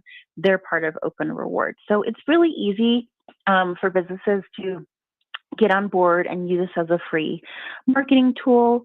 We also can, provide marketing materials for the businesses to use, walk them through how to apply, how it works. We can also tie like some initiatives back to whatever campaign that they're promoting within their business. So Little Man, I saw they were opening in Littleton. I'm happy that they're involved in this type of a rewards program, and I love the fact that it is non-franchise, because those franchises have their own rewards program. This is helping out the small businesses, the mom and the pop that have decided to put their skin in the game and give their dream, their idea voice. I think that's a wonderful idea. So far, can you talk to us a little bit? And you're listening to Alexandra Vanderpool, Senior Manager of Events and Marketing for the City of Littleton, here with Jeff and Bill live. Can you talk to us about the impact that Open Rewards has had? And I'm talking about both from the consumer side of things, but also from the business side of things. What have we seen as far as benefits in the City of Littleton from this Open Rewards program? Yeah, well, I can share some stats. As of today, 80% of users, so that's I would say consumers, reported that Open Rewards influenced their decision to shop local. We have 2,158 users, and we keep adding more each day. I would say this year 2,159 users. Jeffson, yes. Yay, thank you. Yeah, and please help us spread the word, because it's cash back. It's so easy just for shopping and supporting local.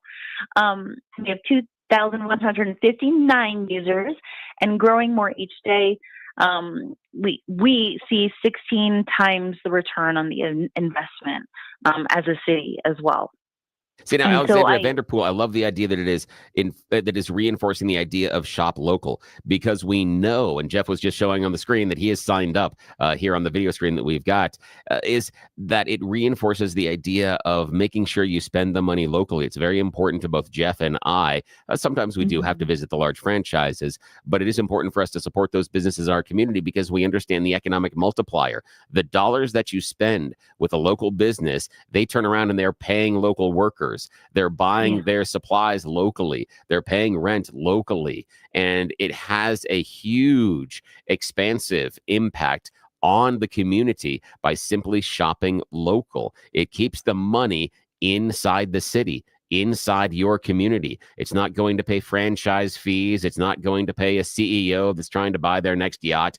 It's going to make sure that that family that is running that business keeps the doors open, keeps the lights on, and that they can realize their dreams as well. And those people that are working there, also, you're giving them a leg up in order to maybe chase their dreams, either that be to buy the first car, to get the first home. Maybe they're putting money away so they can ask, the special someone on Valentine's Day to marry them at the melting pot. Jeff's already got, the dream girl of his life, but there are other people out there that are still searching. I love the reinforced message that this is valuable to shop local. Shopping local is vitally important to everyone, I believe, in Colorado, and it's something that's really close to the heart of both Jeff and I. That's fantastic. Thank you. Yes, and I know I've talked about shopping and dining with Open Rewards, and there are lots of businesses where you can sort of change how you shop by supporting local. We have a pet food store in downtown Littleton, Zoe's. We have a very unique chicken feed store, Lewis and Cluck. And so I know I talked about shopping the boutiques and restaurants, but I also want to highlight some great stores that we have in Littleton that I know for me, since learning about these stores, I've stopped supporting the chains and have bought my pet food at Zoe's, or I'm going to Lewis and Clark for my chicken feed. And so I wanted to highlight that those exist in Littleton as well, and highly encourage folks to check them out as well. We're talking with Alexandra Vanderpool. She's the Senior Manager of Events and Marketing for the City of Littleton. A text message here from one of our listeners. I drive clear from Wiggins, Colorado to get to the Ranke Brothers in Littleton. Awesome place. Oh, that's sweet. My daughters love it. We're going to continue our conversation. I'm going to ask her about one of the more famous residents, somebody that came from the city of Littleton, made a big impact in world affairs. That's Danny Dietz, the hero U.S. Navy SEAL that was featured in that film, Lone Survivor. We'll be talking about the memorial to Danny Dietz that's in Littleton as well. You're listening to the Jeff and Bill Show. We are Denver's talk leader, News Talk 710 KNUS.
Welcome back to the Jeff and Bill Show. Joining us is Alexandra Vanderpool. She's the Senior Manager of Events and Marketing for the City of Littleton. So I've grown up near Littleton. I love it. I love the quirky aspects of it. It's got some really cool history, too. Danny Dietz has a memorial there. He grew up in Littleton, graduated from Heritage High School, was a U.S. Navy SEAL, and he was depicted in the movie Lone Survivor. He was part of that team in Afghanistan in 2005, fought valiantly against numerically superior enemy force, defending his team in a harrowing gunfight until he was mortally wounded. You can see that in Littleton. And then it has another famous man of history, Alfred Packer, interned in Littleton as well. They've had to cement over, but Alfred Packer was the cannibal that Yes. that adds that famous history of consuming the people that he was hiking with up in the mountains. So Yeah. so Alfred Packer I'm going to days. ask Alexandra any other, and then you have the melting pot, which is supposed to be haunted as well. Anything else that's kind of quirky and funny about Littleton that people should check out? Quirky and funny. I think I mentioned a couple already earlier, and I don't think I highlighted. I know I said that they're very cool, but they are very quirky and interesting. You mentioned that caller or texter, drives from so super far out east to come to Ranke Brothers. That is one that comes to top of mind in terms of quirky. We're home to a really just cool demographic of a variety of stores. Another one is the Colorado Pinball Pub. If you guys have heard of that, Pinball Pub. Yes. Yeah. Pinball Pub. Yeah, I have a friend that is really, really big into pinball. As far as he has 7 machines in his basement and does repairs, and that's one of the places that he goes and plays quite often. Oh my gosh. Yeah. So yeah, I'm familiar with the place. Yeah, I would have never thought that this place existed, and it really is a cool date night. And the place is lined with a variety of pinballs. They have pinball tournaments, and it's a really cool atmosphere with the lights and the sounds. And in addition to that, they have a really nice whiskey bar, tons of different ones that you can choose from. Food, and I don't know. I just found it very interesting to go there for a date night, and who would have thought? That's a place where Justin Folk and I have gone before to hang out, drink some whiskey, and talk about the great films he's producing. Well, Alexandria Vanderpool, Senior Manager of Events and Marketing for the City of Littleton, joining us. Go check out visitlittleton.org. Visit littleton.org. You can sign up for the Open Rewards program. Check out all the great food and drinks and activities. I mean, year round, Littleton is a fantastic place to visit and support local businesses. Thank you so very much for taking time. And before you leave, real quick, we just got a text message here into the studio. I was one of Danny Dietz's football coaches in elementary and middle school, the Littleton Leopards. I still live in Littleton and think about Danny all the time. Stephen, thanks so much for texting that in with us. But Alexandra, thanks for taking time to join us and just share all the great things happening in the city of Littleton. Yes, thank you. Thank you. Right. Check out visitlittleton.org. That's visitlittleton.org. We'll continue with the Jeff and Bill Show. This is Denver's Talk Leader, News Talk 710 KNUS.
and I debated it at all. Should $570 million frozen by Trump be released for programs like solar panels for the poor? If you missed any part of the show, including Stephen Tubbs joining us early on, go to 710knus.com to download the podcast. You're listening to The Jeff and Bill Show. We are Denver's talk leader. This is News Talk 710 KNUS.